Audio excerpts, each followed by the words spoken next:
Dawn broke upon the Eyrie as it always did, a pale translucence spreading across the blue-white world, as if the mountain itself exhaled fog. The sky was a color between linen and steel.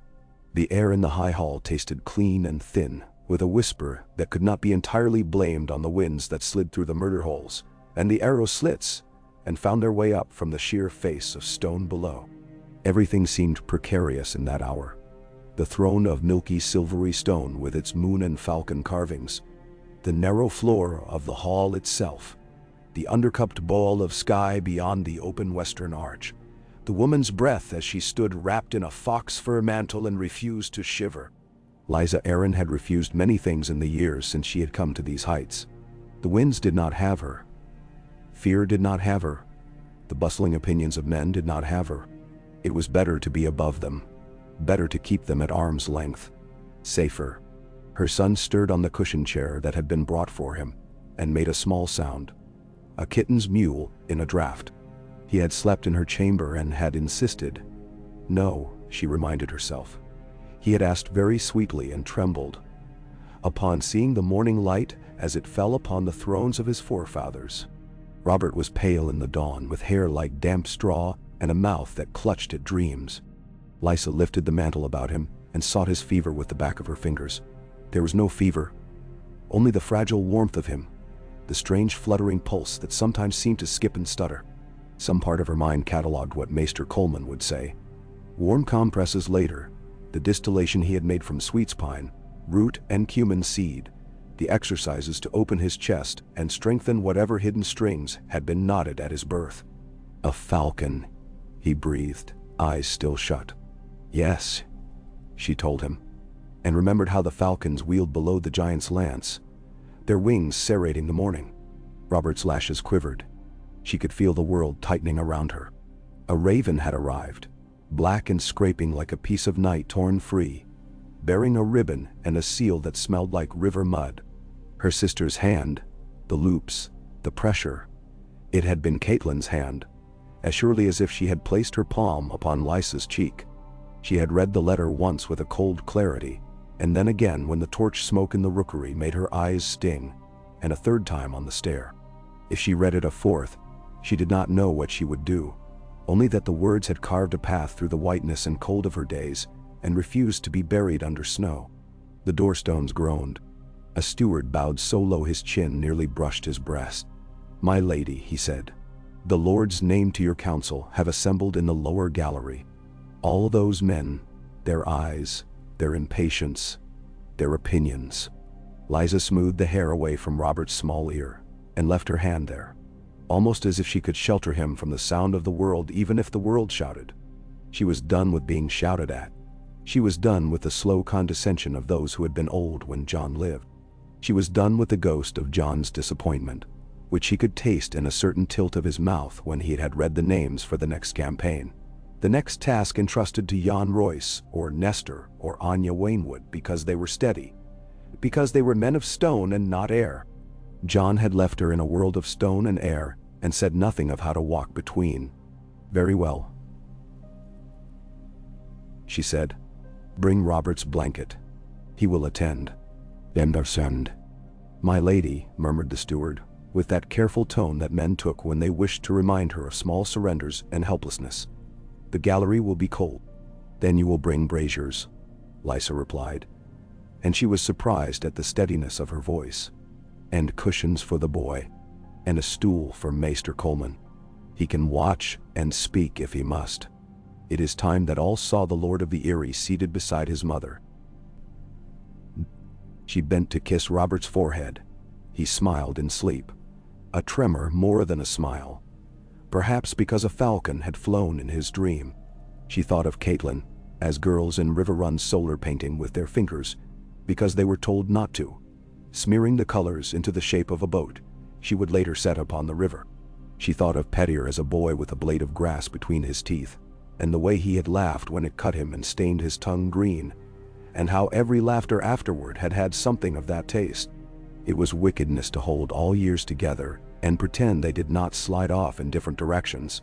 It was also the only way to survive. In the lower gallery the lords stood in their furs like impatient beasts. steaming in the breath of braziers. Bronze Jan Royce's face was like a cliff. Ruined bronze covered him in places where better men would have had the flash of gilding. The old symbols along the pauldrons were soft from long rubbing and polish, half obscured by the dents of iron years. Beside him stood Lady Anya Wainwood, her hair streaked like winter fields, with a boy at her elbow who would be handsome in a decade, and Sir Lynn Corbray, thin and beautiful and wearing a gaze like the blade he carried. The Valyrian steel of Lady Forlorn was a quiet question upon his shoulder. Nestor Royce, the High Steward of the Vale and cousin to Bronze Jan, had the air of a man who held many keys and knew the weight of each.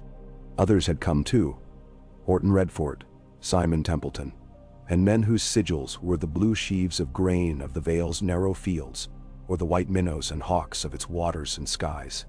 "My lords," Lysa said. She had Robert's small hand in hers, wrapped in wool. It trembled, and she tightened to let him feel the steadiness of her fingers. "My lady," she added, and Anya inclined her head. They all bowed. The bowing was perfunctory, and she did not blame them. She did not ask people to curtsy to winter in the same way year after year.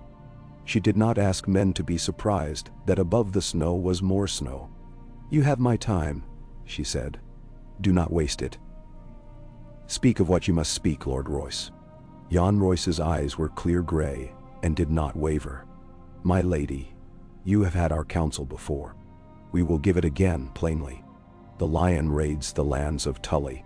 We are not frogs on a hill to watch two wolves fight in the ditch. The blood of River Run is the blood of the Erie through your ladyship, bronze and mountain and field. If we are not to rust, we must move. Call the banners. Give me leave to lead the knights of the Vale down the high road and across the Trident. Let us relieve the Riverlands. Let us throw Tywin Lannister from his forage and cut his fords. The passes are guarded well, and winter not yet upon us. We can be in the east of the Trident in less than a fortnight." And there was a murmur. "It is not our war," Simon Templeton muttered, loud enough to be heard. "It is Tully's and Stark's quarrel. The boy in Winterfell calls himself king in the north. Will he call himself king in the east? Will he put his boot upon the giant's lance? Let him try." Sir Lynn Corbray said in a voice that was almost a smile. He would find himself badly clothed for the climb. "Enough," Lysa said mildly. If she let them, they would quarrel for the sake of it. She had lived too long with men whose talk went in circles. "The boy in Winterfell is my nephew by marriage. The Tullys are my blood long before the Starks were. When the Riverlands are burned, the smoke blows east. Men driven from their homes will come to Gulltown and to our mountain valleys, with hunger in their hands. If Tywin Lannister roots himself at the ford, he looks at us with his golden eyes across the water and sees our backs. I will not have that gaze on the Vale." "Nein." "A wise saying," Jan Royce said. "It is a fearful saying," Lysa replied. "I am not so proud I cannot feel fear, but I am not so fearful I cannot feel pain. I will not have Catelyn's children dragged from their beds, think that their aunt in the Erie kept the finest knights in the Seven Kingdoms polishing their greaves while flames took them." She felt their attention shift. It was always greed and glory that made them straighten at the talk of knights. She could hear the old gleaming pride takes root in men like a sliver of mirror. She let them have it. Pride was a bit useful when it made men saddle quick and sleep short. "Maester Coleman," she said. And the thin maester stepped forward with a roll of parchment, as if he were bringing a baby to the font. "Read to them the names of the men whose herds and barns, whose wives and sons, have come through to the gates of the moon these last 3 weeks." Coleman's voice was careful. It never rose too high. It never failed to be heard. The names were not large names. They were Harl and Simon and 2 Jays with differing fathers. They were 3 children who had walked with feet like blisters to the Vale and would never be whole again. A woman with hair burned to the scalp.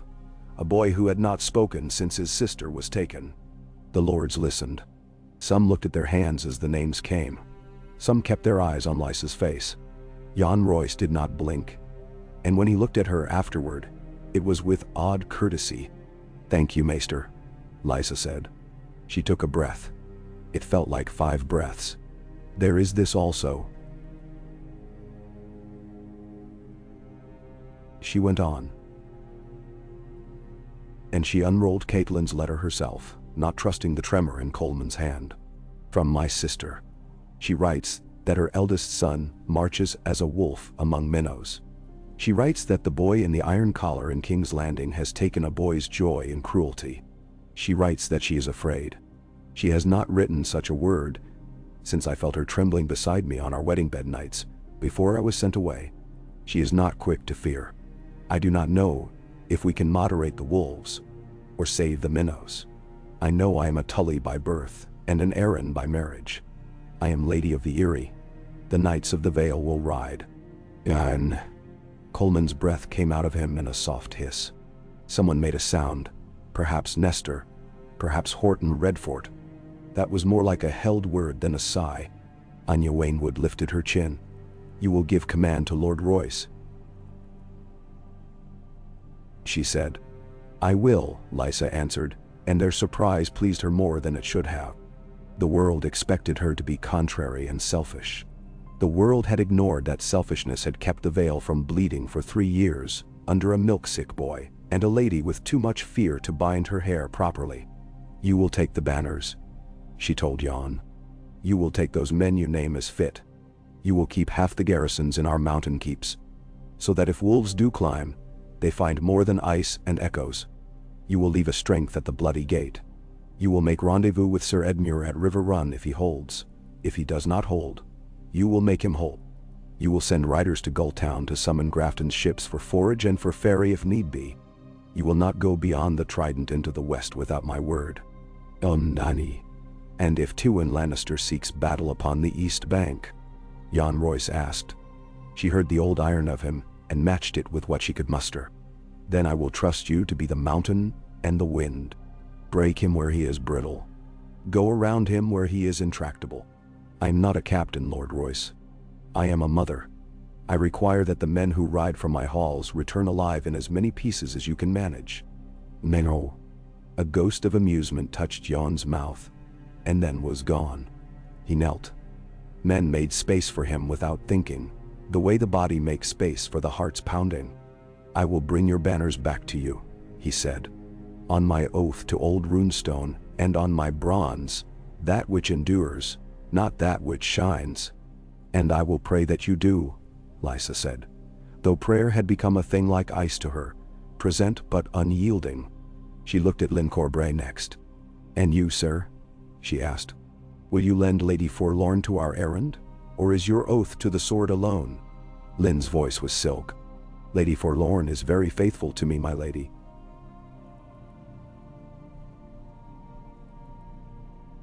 She is jealous when I take my eye from her. But she does love the sound of iron on iron. I think she will want to go. A poet, muttered Simon Templeton. 7 save us from poets with swords. 7 save us from men who cannot count to 7. Lyn replied sweetly. Enough, Lysa said again. And perhaps the word came out colder than she intended, because the lords fell quiet at once. She put her hand to Robert's hair. He was looking at the banner's painted falcons on the gallery wall with grave absorption, as though he had not heard a thing. We will send ravens to River Run and to Winterfell. No, to the war camp of my nephew, where he styles himself king. I will remind him that his Aunt of the Vale sends him the courtesy of her strength, not the submission of her banners. I owe that distinction to my people. Gulltown must be provisioned, the passes must be patrolled, and the high road. The stone crows and their cousins will gather the way squirrels gather mast, Jan said. But we can bleed them paler, Lady Arryn. We know each ledge and shelf. We will not let boys rob our boys. Understand. I will have the stone crows talked to if it is possible, Lysa said. And she felt the old nausea at the thought of that narrow shelf, and the endless white below. If talk fails, then arrows. She dismissed them with a lift of her hand, and bade them each come before the throne to set their seals to a parchment that Coleman had prepared before she had given the word, which irritated her and comforted her in equal measure. The old man always had parchments. When it was done, and their boot heels had pounded the stone with their leaving, the hall was very quiet again, and the wet blue of the world showed itself beyond the arch. Lysa stood at the edge and measured it. She felt something like a door opening in her ribs. The draft that slipped through was not unpleasant. Perhaps, she thought, this pain, this sharpness, might be something other than fear. Perhaps it was decision. "Mother," Robert said, and his tongue made the words soft. "Mother, will the falcons go with them? They will have eyes in the sky," Lysa told him, and knelt once more to pull the blanket tighter around his legs. "But the falcons stay with us. The knights will ride. And you will be brave and very careful. Will you be careful?" His eyes were as blue as the sky was not. He nodded with elaborate solemnity. "I will watch them," he said.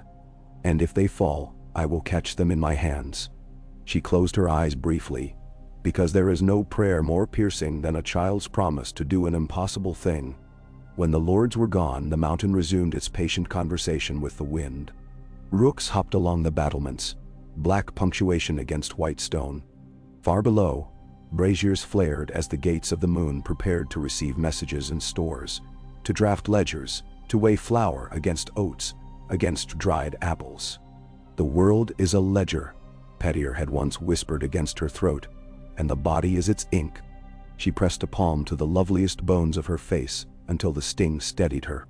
Then she went to the rookery for the second time that morning and bade the ravens be fed and palmed, one with feathered throat against her wrist. "Fly, stubborn thing," she murmured, and thought how messages seldom flew where we wished them to. And yet they flew.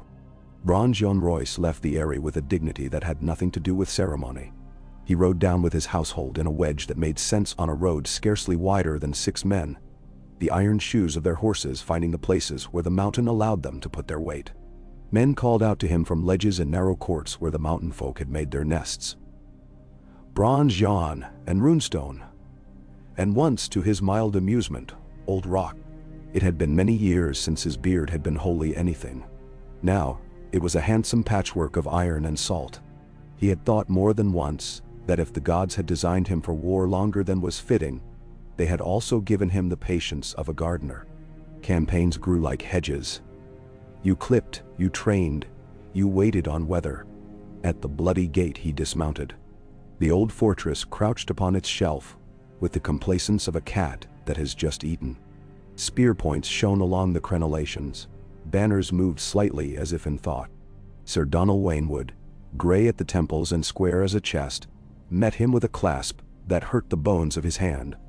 "So it is to be," Waynwood said, gazing at the column that snaked down the high road beyond the pass. "I had a dream last night of the high meadows when I was a boy.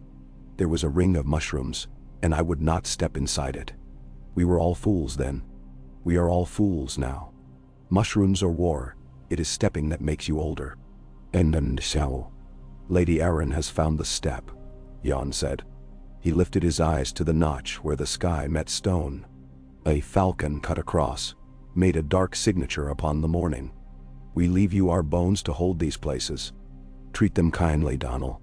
"And so, they are my own," said Waynwood with a crooked smile.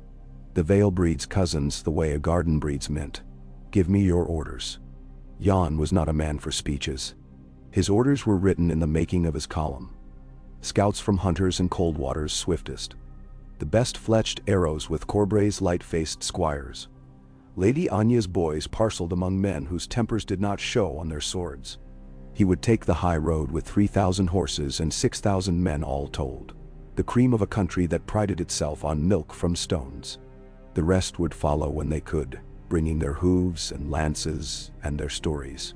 The mountain clans would sniff at them as wolves sniff at elk. Jon knew the Stone Crows, the Burned Men, the Moon Brothers. He had killed many and treated with a few. He had once shared a stolen sheep with Shagga son of Dolph in a cave where the fire lived very modestly and made the fat spit. He had thrown the bones into the dark, and the dark had rearranged them and said nothing. Past the gate, the high road did not so much cut as coil. The air thinned further. Men became visible to one another in their stubbornness. The cliffs on their left were streaked and wet with a part of winter that did not notice calendars. On the right, the mountain fell away into an abstraction of slope and cloud. There are roads that make you boast. There are roads that make you pray. The high road made sensible men speak softly to their horses. It had claimed and claimed again through the centuries, and did not boast about it. They met the first arrows in a stretch of shadow, where the road narrowed to a thought, and a thought to a ribbon. It began with one horse's scream, which was half indignation and half surprise. The shaft had lodged a hand's breadth above his collarbone. The man upon him completed a circle that men made when they returned to earth suddenly. There was a second arrow that struck a pack mule and made the pots in its burden ring like church bells until they fell and shattered and turned the ground slick with oil. A third quivered in the woven head of a pannier and hissed between apples, so that 3 men laughed in the way men laugh when they have not been struck. Then the world revealed itself, a cry from above, a silhouette of 2 men with hair like night pulled over their heads and eyes rimmed with ash. Jan Royce did not shout. He put 2 fingers to his lips and made a sound like an admonition. The column flexed. This was a drill they had run so often that it had ceased to feel like a drill. The front ranks huddled under shields, and the rear ranks sent arrow replies into the scrub and the rock mouths where the shapes were. The mountain clans had their own cleverness, a stone pushed from a shelf, a sling's crack you never saw twice in the same place, but the Vale had patience and a long reach. The skirmish lasted a quarter of an hour and half an hour by turns, because fear and anger distort time. It ended when Sir Lin gave a short, joyous laugh and rode in with 3 men to where a narrow footpath cut back and up, and came back with a boy whose face had been painted in hurry and dread. He was younger than Lin had any right to be proud about. He also had something of pride in his posture, even with his hands tied with a fine knotted cord. Shaga's cousin's cousin, Lin murmured with a feline pleasure. Or cousin merely. The mountain breeds cousins better than the Vale. For his life, let him tell us where the next ambush lies, Jan said without changing the measure of his voice. For his honesty, let him live afterward. We are riding to fight lions in the meadows, not goats in the cliffs. Menderand. The boy looked from face to face and saw something that made him decide. He spoke in a Vale dialect that had the same deep pockets that the land did, where words pooled and waited. They untied him, and he left them the way a small wild thing leaves a clearing, glancing back and then not glancing. The rest of that day felt less like a knife. They slept that night in a place where the road widened to something like a dream of a field. Men told the stories that always get told on the first night of a long march. The story of a horse that saved its rider by refusing to go forward without any explanation. The story of the time Lin Corbray kissed a woman and then a man and then a married couple, and ended up eating turnips in a ditch for a week. The story of the winter when it snowed until the snow. Batorat. Jan listened with half his mind, and with the other half walked the river roads in his memory. It had been long years since he had seen the trident, not because the roads were closed, but because time was. Edmure Tully was a boy, and a lord, and all the awkward things those words make when they collide. He would have to be hurt in the precise way that made him clever. Jan had learned too much about the precise applications of hurt. In River Run Solar, Caitlin Tully, widow of Eddard Stark and daughter of Hoster, found herself with a letter that had, like a knife, 2 edges. One edge was love. The other was the knowledge that love was sometimes late and did not always bring the gift you asked for. She had sent words up the mountain to a sister who had become a creature of snow and suspicion. The words had gone like candles into a fog. Now the answer had returned with a sudden light that made her eyes ache. The Knights of the Vale, Edmure said in wonder and in skepticism, as if the syllables had been torn from a song. Gods. We have always said they were the finest in Westeros. Ask an Arryn and a Royce that, and see if they do not smile with both their mouths. But they have not ridden beyond their own rivulets and rocky ways in my time, sister. Will they find the flat earth and drown in it?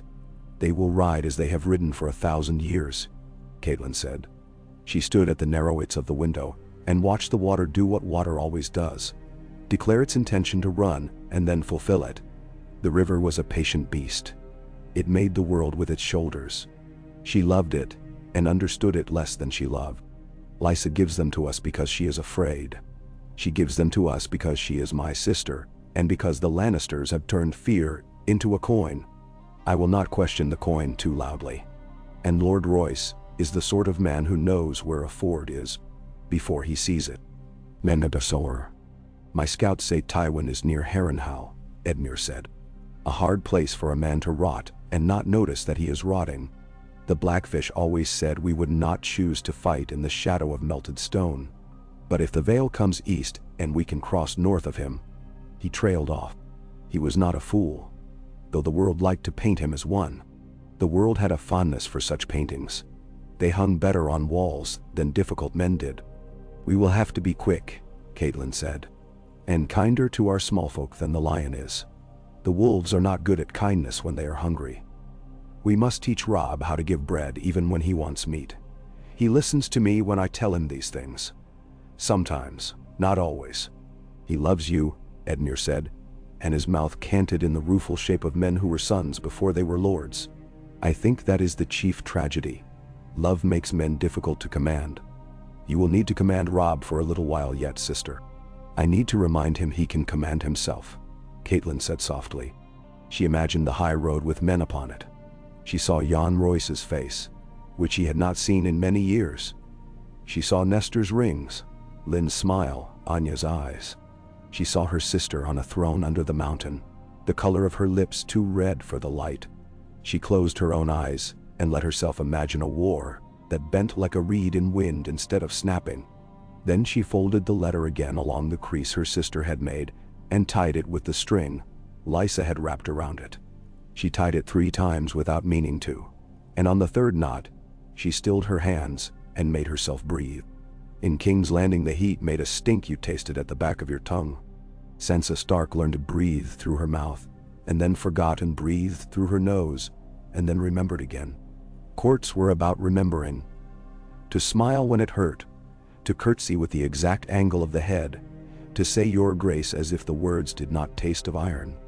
The Septus had not taught her how to keep breath from being an enemy. She thought of Winterfell when the kitchen smelled of warm bread and fat, and there was snow at the corners of the courtyard, and she had exhaled and seen the ghost of her words. The Vale? Queen Cersei said lazily, and took a sip of something that had not been watered more than once. Her hair was a construct, illusions piled upon pins. They will ride? She laughed like a trickle of something poisonous. Lysa Arryn sends what she has. I confess I did not think the mountain had it in her to roll. Grand Maester Pycelle's beard trembled like a spider's web after a fly struck it. If it pleases your grace, ravens report movements upon the high road. Lord Jon Royce, Bronze Jon, as his men call him, commands. There are said to be 3,000 knights and... Knights, Cersei said, as if the word were ugly. And she had kissed it anyway. Knights are made of tin. Houses are made of gold. Where is Lord Baelish? I want his thoughts. He has so very many. At the moment, in the counting houses, said Varys, spreading his hands, where he will count that which counts. I have sent for him. He will be delighted to learn of a new board on which to play his favorite game. The mountain and the river and the lion and the wolf. So many animals, so few leashes. Nyamsau. Sansa stood 2 steps behind the queen's shoulder, in the place where she had learned to put her face into the shape required. She swallowed, and carefully did not look at the hilt of the dagger at the king's belt, where rubies winked like ill-mannered eyes. Joffrey's voice broke and soared in the same conversation, and he did not care how it sounded. The hound stood with his head tilted in the slantwise way of a man, not listening and listening. Send a raven to Harrenhal, Cersei said. Tell my father that birds flock from the east. Let him make of them a pie, and send for Baelish. I would very much like to know what Lysa intends. She never intends anything without making someone wish they had not been born. Her smile had knives tucked into it. Sansa saw how even smiles could become swords, and wondered when she would stop being surprised at such things. She imagined for one moment that her aunt might ride at the head of the knights herself. her hair loose about her. Then she knew that was the sort of story careful girls told themselves when they were too tired to be careful. Still, the idea itself lingered like the smell of something rare in a corridor. The Vale would ride, and maybe Robb would not be alone in his wolfskin. She thought of her mother and blinked once. She had taught herself to blink only when it would not be noticed. Tyrion Lannister had never liked the high road. He liked less now the way the mountain's boulders had faces once you were in them long enough. The stone crows moved along it with a confidence that suggested they would have had no difficulty dancing along a rope from the Eyrie to the Giant's Lance if someone had told them there was plunder on the other side. He rode a piebald, borrowed from a man named Uef, because he had lost track of whose horse he had begun with. The clansmen laughed and called him clever names for small things and precious things and odd things that bite. He had discovered that being named and named made a sort of poetry that could cloak affection, or intention, or both. Bronze men.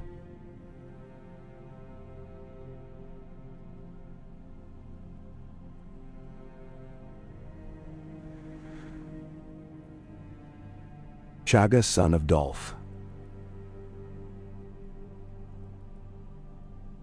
said, hunkering down to look at the ruts in the road the way a lover reads a letter. Bronze men and fat horses. They go like a river goes when the river is too full to rest. Menderol. And Undei. Bronze men make honest enemies, Tyrion said dryly, and tapped his boot against the piebald's flank. The horse rolled one eye and complied. They do not pretend they are beautiful when they are only strong. I shall tell my sister that. She will not be flattered. We will take bronze men by the knees, Chella, daughter of Sheik, suggested. We will take their horses by the nose and lead them into our caves. We will take... No, Tyrion said. And after a moment, Shagga began to laugh in a slow rolling way that made Tyrion think of Avalanche. No, he repeated, because if you are brave enough to try to take the Vale's knights on the road they've chosen, your heads will make such handsome ornaments on the bloody gate that you'll be tempted to climb up and kiss them afterward. No, my friends. Let the bronze men ride to meet my father's men. They will carve each other into interesting shapes. He gestured with his gloved hand, as if he were a modest painter offering a small landscape. You and I will go down to where the land is flat and easier to burn, and we will burn it only with my father's leave. He is the sort of man who thinks of the wind and the smoke, and the direction in which both drift. He will not want the smoke drifting east. And now, your father is the one with the castle that has melted, Shagga said. Arryn, Tyrion said. Not melted, merely softened. He grinned. It had been a long time since he had felt so little sure of the best way to grin. In the end, he settled for the grin that suggested he was thinking of 12 things he had not said. And he will make a very hard plan. Let us ride. They rode. The Vale rode. The Riverlands endured. The river listened to itself. The winter that had not yet arrived moved one finger across the mountain's shoulder and found it cool. Tywin Lannister at Harrenhal heard the reports and looked at the parchment the way a man looks at a chessboard made of flesh. The hall smelled of damp stone and the old seared fat of 1,000 fires. A cat skulked near the hearth and chose not to come nearer. Tywin's hands were long-fingered, capable, and his eyes were the color of a coin beneath water. Runestone rides, he said. Runestone rides, repeated Adam Marbrand, who had the reflex of repeating certain phrases when he needed to taste them, and with him, others. They will come down like winter water. They will have a narrow belly when they come down, Tywin said. The high road will have taken from them what any mountain takes. They will still be better than most men. The men of the Vale have had the luxury of disdain. They have saved it for moments, when it suits them. This suits them. Enderol, what would you have us do? Marbrand asked, and his hand touched his beard in the way it did when he was tempted to stroke a thought into smoother shape. Let them come into the mead of the river and cut the fat from their sides there, Tywin said, and the slight motion of his jaw suggested he was biting something. Send word to Sir Amory to worry the earth east of the Red Fork, but to do nothing unnecessary. Send Sir Gregor to put his face where they can see it, and to withdraw before they have cut him to size. Send for Lord Baelish as soon as he arrives. He knows the Erie's windows and where the drafts come through. He can do two things: count and flatter. We will require both. The boy at River Run will think himself twice a man with Royce riding at his side. That is the moment a boy can be cut down, when he thinks himself two. We shall take him at 3. Mentorwand. And the north? Marbrand asked. The north is a geography, Tywin said. The Vale is a blade. It will cut on one side and bruise on the other. We will make sure that which it cuts is what we want cut. End. His words were weight, falling into the pool of the hall. He rose. He preferred to be standing when he thought, because blood traveled differently in men who stood. From a window he could see the vast black skeleton of Arryn the Black's Folly, towers like burnt fingers pointing at indifferent sky. Men thought the place cursed, and perhaps it was. Tywin Lannister did not have much time for curses. He had time for arrangement. He had time for removal. He had time for the calculus of grain to horse to mile. He had time for the way fear moved through a village like smoke, opaque in places, invisible in others, always leaving a taste. He heard his brother whisper in memory, and stilled the whisper. He heard his dead wife's voice less often than he thought he should, and did not know if that was a blessing. On the eastern roads, the Vale made a sound like hail on a slate roof, steady and bright. They stopped at Corbray's holding for the sake of the horses, and drank thin ale, because they preferred to arrive thirsty rather than not arrive. Men spoke of fields. Half of war was fields. That would have surprised the young, and the young were always surprised by half of everything. Lyn showed Lady Forlorn to a trio of boys who had never seen a Valyrian blade, and told them a scandalous fable about how she came by her name. They put their hands to their mouths to hide their laughter and their hunger. Anya Wainwood's eldest Davin, who had not yet earned the right to a true beard, broke up a fight between two men whose families had disliked each other since a dispute over a tree. He used a word his mother had taught him: enough. It worked badly. He added a shove and then a blow. It worked better. Jon Royce watched and counted inwardly, and kept a little ledger that lived between his heart and his lungs. When they came to the lower Vale, where the land is as civilized as the mountain allows, they bought oats and left promissory notes with Grafton's seal and the falcon embossed in blue wax. Some men could read and were pleased by the oval of their names. Some could not, but held the parchment like the skin of an animal that would someday feed them. Word went ahead, and the men of the Trident began to talk differently when they said the east. The first proper clash came near a place where a stand of willows showed the river its face. The river was low, but cunning, and made a false shore where the mud took a man's boot in both hands, and did not give it back. Sir Emery Lorch had taken to riding with a quantity of stolen linen tied to his saddle as if it were his wedding day, and the guests had not yet come out to throw the rice. The linen was mostly bloodless until it wasn't, but the blood was a thin, undecorative red that did not please him. He added a woman's dress to the bundle and felt himself more dashing. His men laughed because they thought he required laughter. He had set 5 fires in 10 miles, and stolen 44 sheep, and 8 cows, and one very toothless donkey that bit, indifferently, at everyone. He was reluctant to stop to fight. He liked war best when it did not fight him back. But he also liked the notion of killing out of the east even more than he liked sheep. So when his outriders came pelting back with talk of pennons and runes, and pale blue falcons, he rubbed his hands and set his men as carefully as he knew how. The Vale sent a light vanguard forward. It moved like a thought a man speaks quickly to see how it tastes aloud. These were men from Hunters and Coldwaters, with thin faces and good boots. They wore their mail like they had been born in it. They came up along the willow stand and the false shore, as if they knew the exact width of the mud's humor. Jon had told them once that willows tell men the truth if the men listen. They had listened and seen that the branches moved in a way that betrayed a shelf of solid earth beneath. They used it. The first exchange of arrows was very formal, like a dance in a hall where both partners are testing the other's foot. A man from Redford took an arrow in the meat just above the hip. He grunted and did not go down and made an indecent proposal to the archer, who could not hear him because then Lyn Corbray rode in with his portion of the line, and when Lyn rode in the weather changed. He did not rush. He did not need to. He had a very tidy understanding of timing, and of when men had just enough fear to be beautiful to kill. He came across them in a shallow, respectful curve, the way one might sweep a chess piece lightly across a board when the move is already made. Lady Forlorn sang in the fashion that good steel sings, less a high note than a low meeting of edges.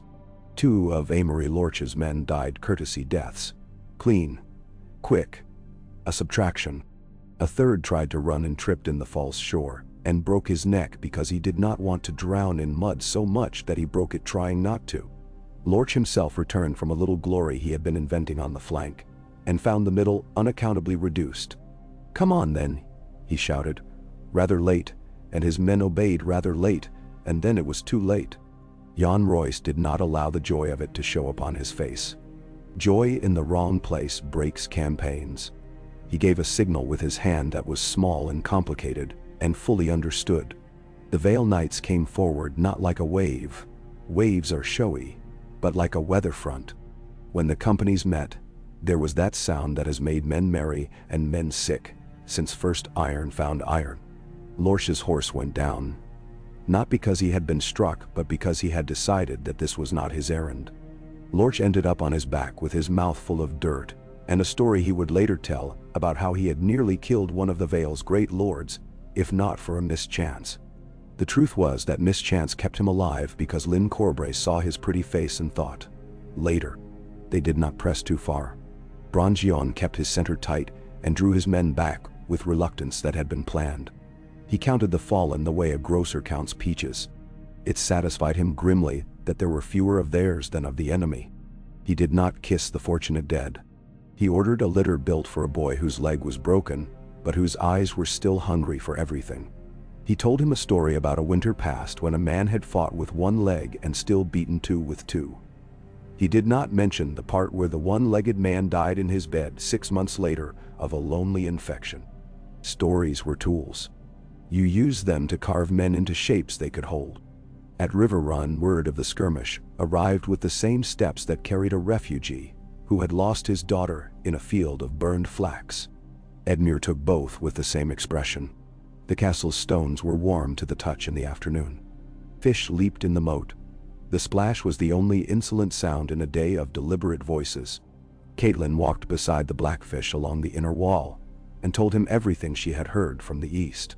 Sir Brynden Tully's face had the sort of grim humor that makes children like a man and makes old women trust him with their purses. Jan will do what Jan does, he said. He will not get drunk on early blood.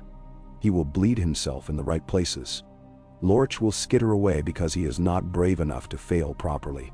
The lion wants us to hurry and make a pretty mistake. We will not give him what he wants. Elwyn. We must too watch our wolves, Caitlin said with a quiet that had guilt stitched into it, and the blackfish's mouth softened. Aye, he said, and we must watch your sister. She has sent her men, but she keeps her heart pressed to the mountain. It will be Petter Baelish's errand to pry her heart away. He will bring promises and a mirror. He knows she loves to look at herself in mirrors. Then Sal.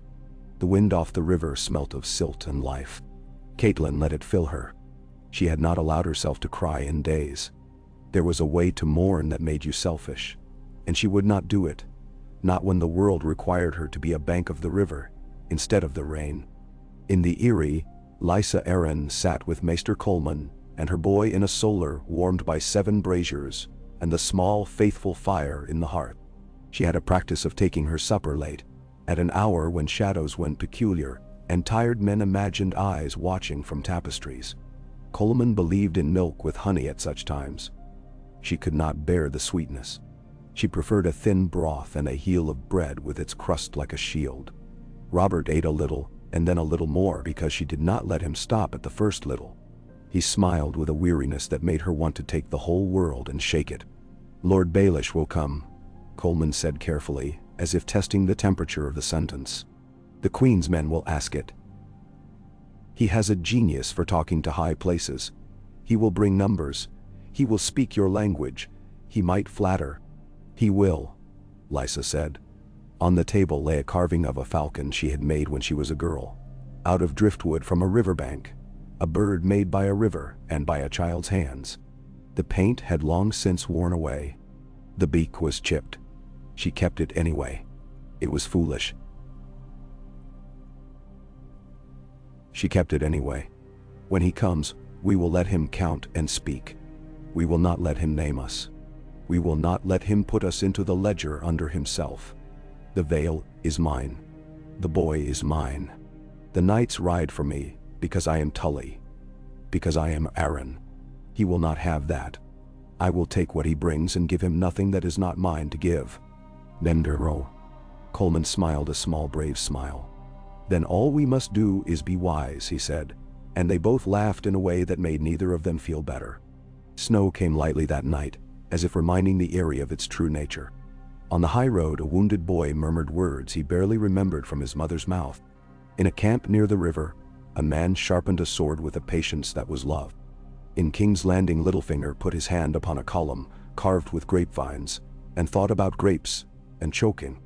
In Harrenhal, a cat that had learned to keep from underfoot dragged something it had found under a bench and worried it apart. The next day dawned with a clarity that stung all. The rivers ran brown and curiously intent.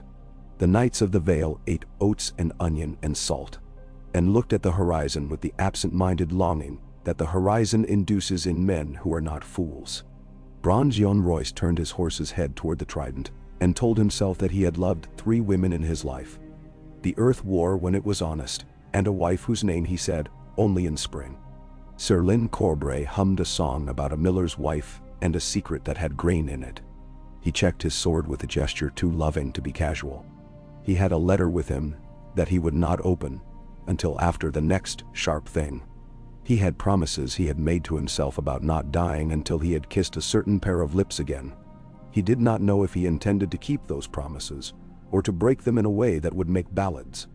Lady Anya Wainwood counted her boys with her eyes, and then looked away from them, so that they would not feel the tether. She had a prayer she liked that involved a field, a fence, and a hawk. She said it without moving her lips. She remembered Lysa Tully as a girl with braids like ropes and a willingness to be led in any direction so long as it was presented to her as her own idea. She did not know what had become of that girl. Perhaps she had gone walking on a mountain and never returned. South and West Rob. Stark rode with men under him who loved him more than they should love a boy. He had his mother's eyes sometimes, and sometimes his father's voice, and sometimes something else in him that did not belong to either. He had learned to braid the strands of love and fear and command, and to make of them a rope strong enough to climb something terrible. He did not yet know that there are ropes that unravel when they get wet. He would know. For now, he had the thought of nights from the east, like the sudden appearance of another star in a familiar sky. He felt the map in his head move and creak and improve. He whispered, thanks to a woman he remembered only as soft hands and exile. The Vale rolled down out of the mountains. The mountain considered and did not budge. The river made its arrangements. The lion made his. The wolf sharpened his teeth and thought of pack. A horn called somewhere, not for battle but for attention, and thousands of men lifted their heads like dogs at a whistle. Night folded coolly over that day, and then the next, making a book of them. The book grew heavier. There would be ink spilled upon it, no matter how carefully the quills were handled.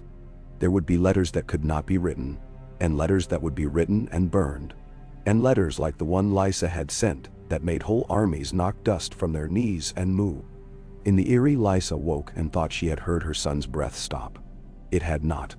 She lay the flat of her hand upon his back and counted, and each count was a prayer that had no words because all the words had been taken for other uses. She closed her eyes. She opened them.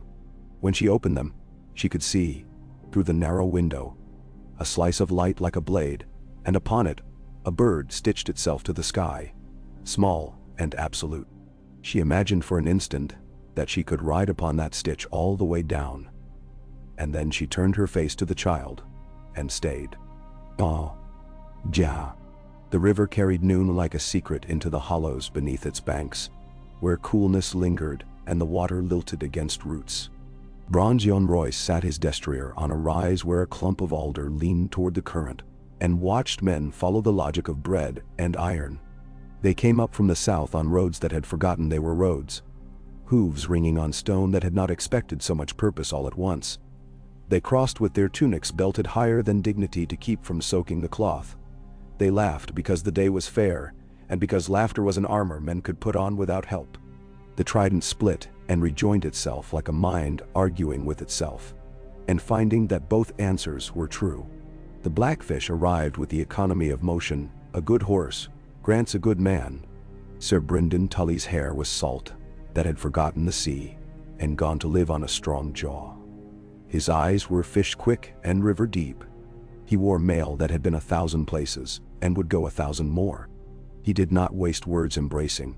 He wasted nothing in war. "You smell like bronze in winter," Brynden said.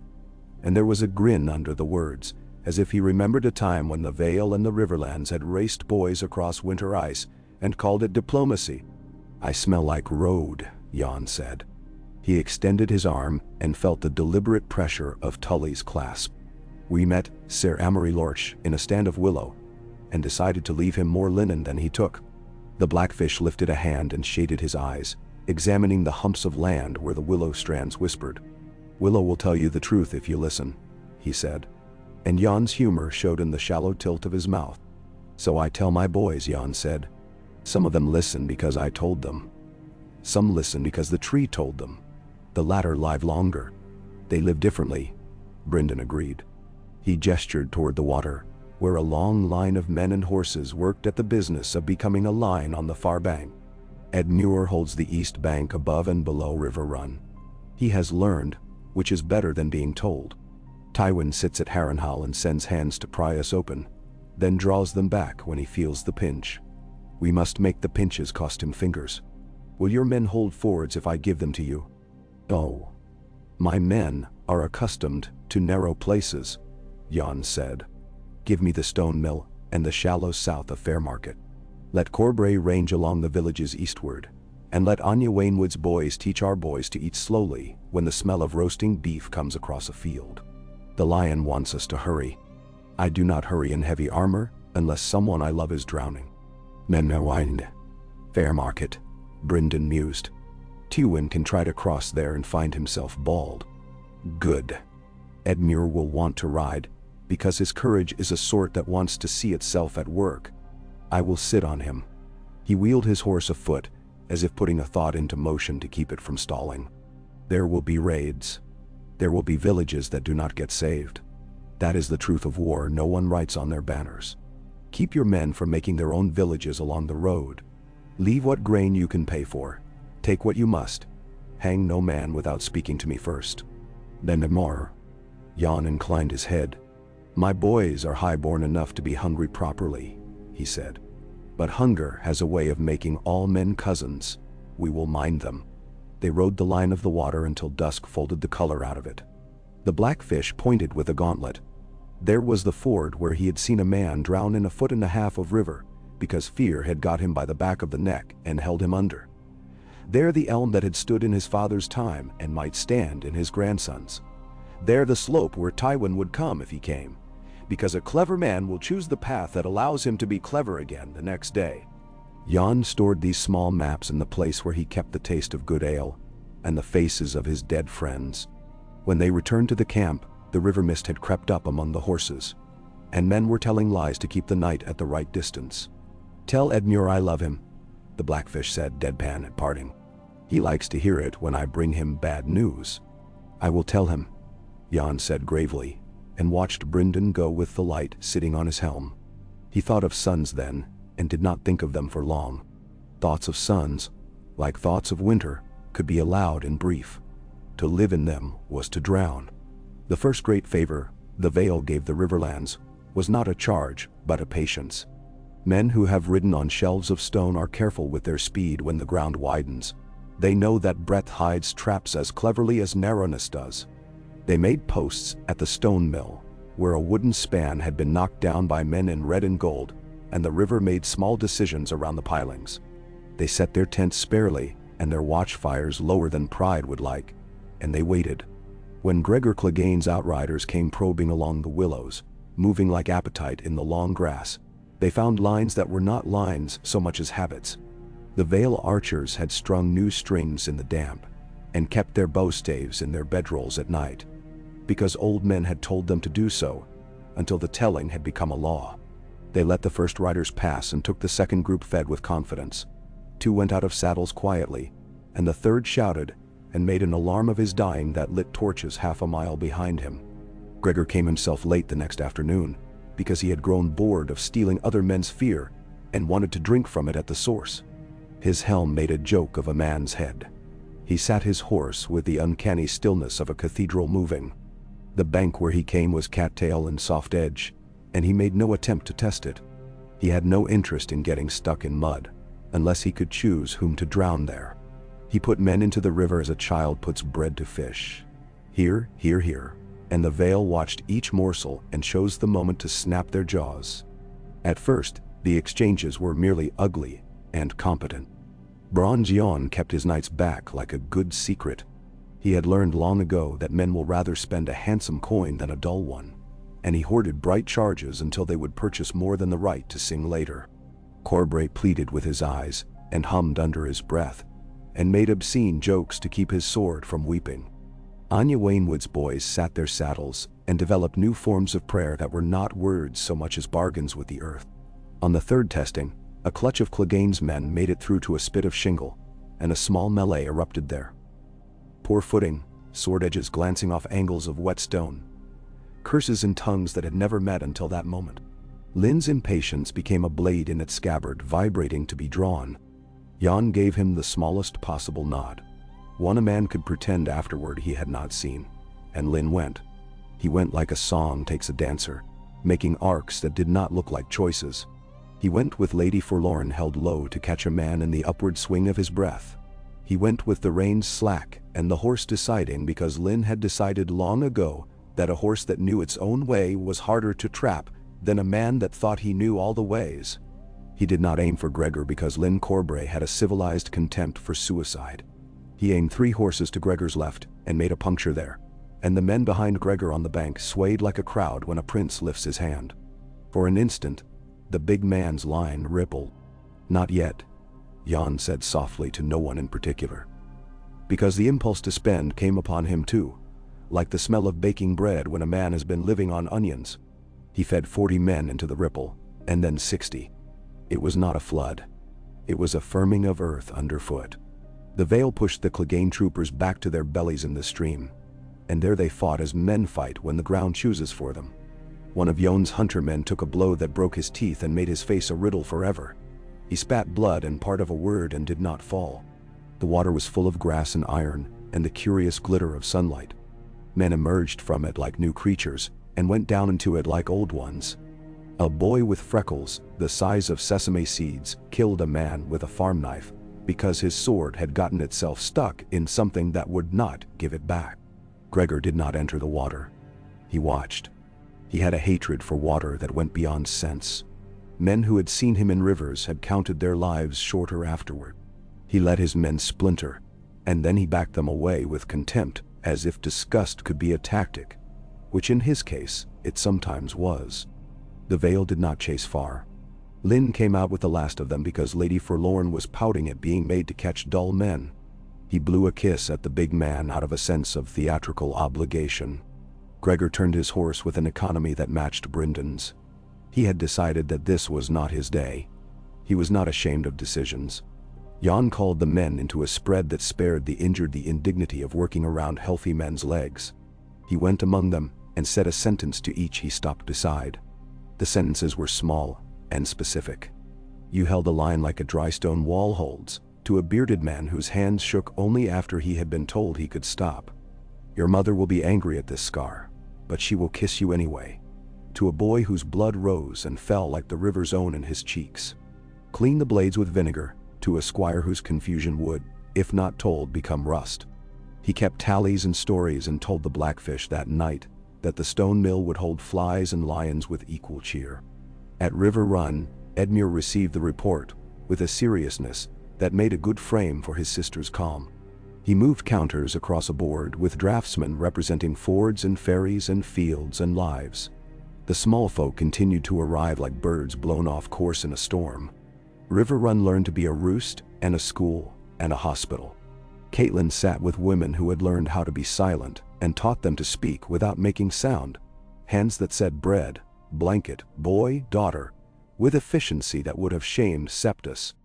At dusk, she walked along the wall and watched the fish leap, and thought of the strange desire men had to be seen to be brave. Bronze yawn, Edmure said behind her, and she knew by the shape of the words that her brother had been practicing liking the man. He writes like a man who has been married to patience and has made his peace with the marriage. He asks for oats, onions, salt, nails, a dozen mules, and 2 men who can chew without wasting iron. It is a relief to be asked for such things. So many ask for glory, and I cannot find any to hand. Oh. We will give him mules, Caitlin said. We will give him men, nails. She smiled without humor. Nails are what hold houses together when men think it is honor. Send word to Seaguard. Jason Mallister will have nails and pride in equal measure. He will be glad to supply both. She lifted her face to the late light and let it make a map of lines she had earned. Rob will soon be west of the Golden Tooth, if all delays he meant to court have courted him properly. The lion will turn his head. If Tywin thinks he can cross here while watching his son's flank, he will learn how wide a head can be made to look. Band. Brynden says I must not ride out to be clever, Edmure said. So I will be clever by not riding. The gods are perverse.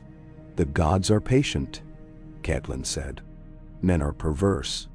In the Eyrie, the sound of Petyr Belish's boots on stone was like a politeness, practiced until it became weather.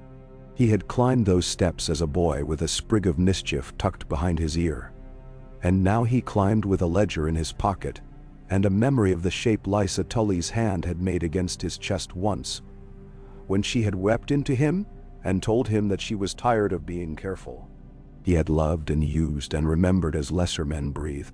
He arrived in the high hall with his wrinkles ironed, and his hair tamed, and his smile borrowed from a fable. "My lady," he said, and bent exactly the degree that allowed a clever man to imply he was not sure what degree would please. "It warms the heart to see the moon of the Vale become a sun." "Lord Baelish," Lysa said. She wore blue that made a lie of her pallor and a brooch, shaped like a falcon's talon, delicate enough to be an apology. Robert, on his cushions, fussed with a wooden bird whose beak had been chiseled, blunt to spare him from splinters. He moved it as a child moves a token on a board he does not yet understand. The heart has other things to warm it than compliments. "Speak your purpose." Petyr placed a roll of parchment on the rail of the dais and touched it so that it did not roll away. "Numbers," he said simply, and there was relief in his simplicity, as there always was when he got to handle his favorite toys. "The Vale rides. The Vale eats as it rides. The Vale pays men along the way or does not. If not, the Vale will be a poorer country for a longer time. Grafton has ships that can move bread and salted meat along the Bight to Saltpans, thence overland to the Red Fork. If the roads are held, I have accounts that tell me what coin sits where, and whose hands will shake to let it go. I have arrangements with men who dislike the lion enough to prefer the falcon. Give me leave to loosen what must be loosened, and your knights will not have to choose between speed and dinner." "Bendan. You wish to be master of my purses," Lysa said, and there was flatness in her voice that made men less clever than Petyr misstep. He stepped more carefully. "I wish to keep your enemies from becoming master of your bellies," he said. "Cersei Lannister sent me to speak to you because she believes she speaks through me."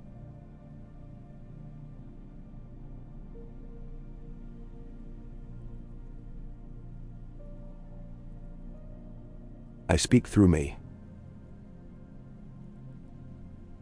I too am of the river, my lady. Rivers like to feed their banks. I do not relish lions drinking up." He let his glance slide to Robert, warm and weightless, and then away. "Sansa is well enough," he said, as if the words were about salt or grain, and not about a blade in a mother's heart. "She is careful. She stays alive as careful girls do, by seeming to be a story they know how to read. If the Vale rides well, it will be easier for careful girls to stay careful. If you call your men back, it will be harder." Wander.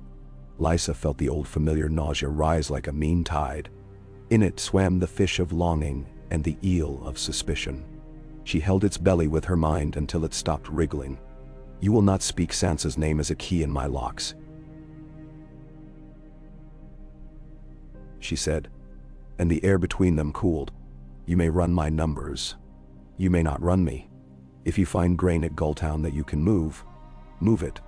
If you find coin in Old Anchor that its owner would rather not see the lion have, persuade him to let us hold it for a season. If you bend one course of wind in my mountains without my leave, I will have your fingers. Then, Petyr bowed a half-inch deeper. Of course, he said. I would not touch the wind. I would merely count it. He straightened and let himself look once more at the boy, whose breath made his chest fly and sink like a bird exhausted by too much sky. The high road is a patient place, he said lightly. It would be a pity for the world below to forget patience. Then it is fortunate that I remember, Lysa said, and the conversation was over, though his hands were empty of it. He went to the rookery after, as if he were a man who liked birds. He stroked a raven's head with a finger, careful enough to be mistaken for tenderness. He sent 5 letters and burned 3 drafts. In one, he used a number that would make a man laugh, and then sign. In another, he named a debt in a way that made it feel like a favor. He thought about the freckled girl he had once watched climb an apple tree at River Run, and about the pale woman who had chosen to live at the top of the world because the ground had offended her.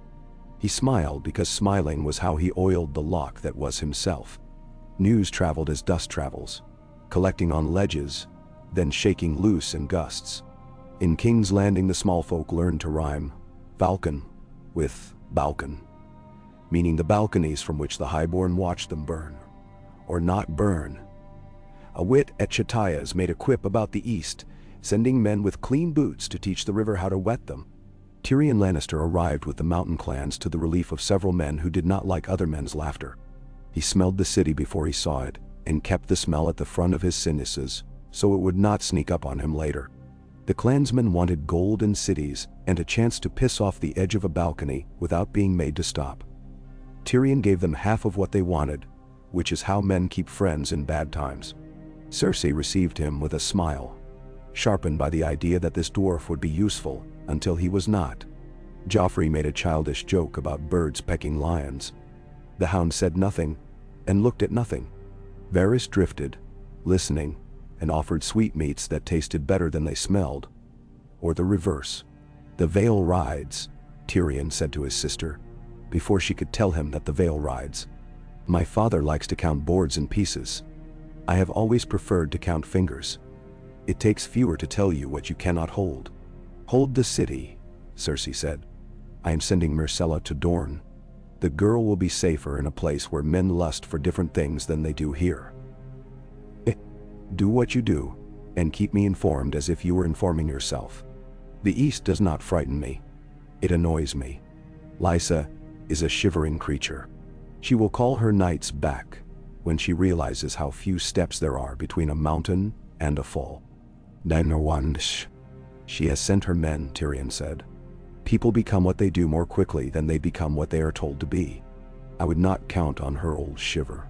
He watched Sansa Stark as he said this, and saw the muscle jump in her temple. That meant a careful girl was thinking about a thing she would not say. He admired careful girls. They were truer to the game than the men who claimed to play it well. The Vale's coin spends like anyone else, he went on cheerfully. We will spend some here. City watch pay, bread. The sort of improvements to walls that make men less eager to walk away from them. Then spend the coin of my enemies with both hands, Cersei said with peevish pleasure. She liked the idea of eating other people's bread. Send singers into the streets to tell them the falcon is a pigeon. Make the river folk think the Vale came to steal their fields. Make our people think there will be flour the day after tomorrow. She turned to Sansa with a smile that had learned to mimic warmth. Little dove, she cooed. Do you hear? Your aunt sends knights. Perhaps they will rescue you. Wouldn't that be sweet? Sansa curtsied with just enough bend to escape mockery. She had learned how far to bend more quickly than her septa would have thought. It would be sweet, Your Grace, she said in a small, honest voice. It would be sweet if someone rescued everyone. She did not let the second part sound like more than a maiden's general softness. Later, in a dark corridor where candles had guttered out, She let herself lean her head against a cool stone and imagine the sound of hooves coming from the wrong direction for the wrong men. From salt pans, there came a different sort of sound. Timber groaning as ships took on grain. Men with Grafton blue sashes, wrangling barrels toward wagons that had been repaired 3 times in 3 weeks. Lord Horton Redford, who had a talent for logistics he disguised under a reputation for forgetting names, oversaw a landing that looked more like a day in a dull life than a moment in a war. He kept men from stealing loaves when no one was looking by seeing when no one else did. A raiding party loyal to the Lion nibbled and withdrew inland when they saw a neat line of spears and heard the crack of a drum that meant discipline. Horton sent caravans south to Maidenpool and west along roads that squirmed under the weight like eels. He sent word north along the Green Fork to Edmure that he had more nails than sense.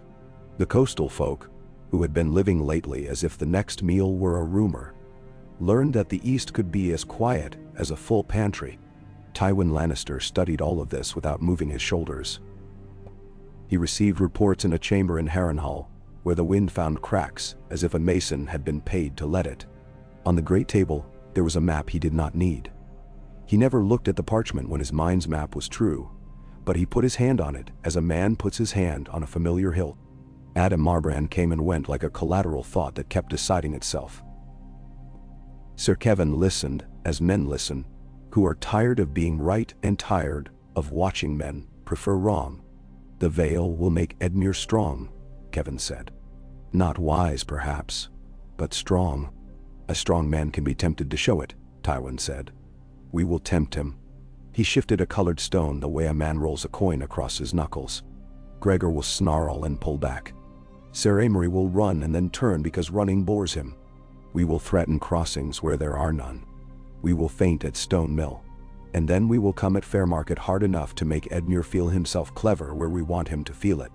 If Jan Royce commands there, he will not take the bait. If he has sent that pretty swordsman with the blade he talks to, the pretty swordsman might. Now, Corbray is many things, Marbrand said dryly. But bait is not one of them.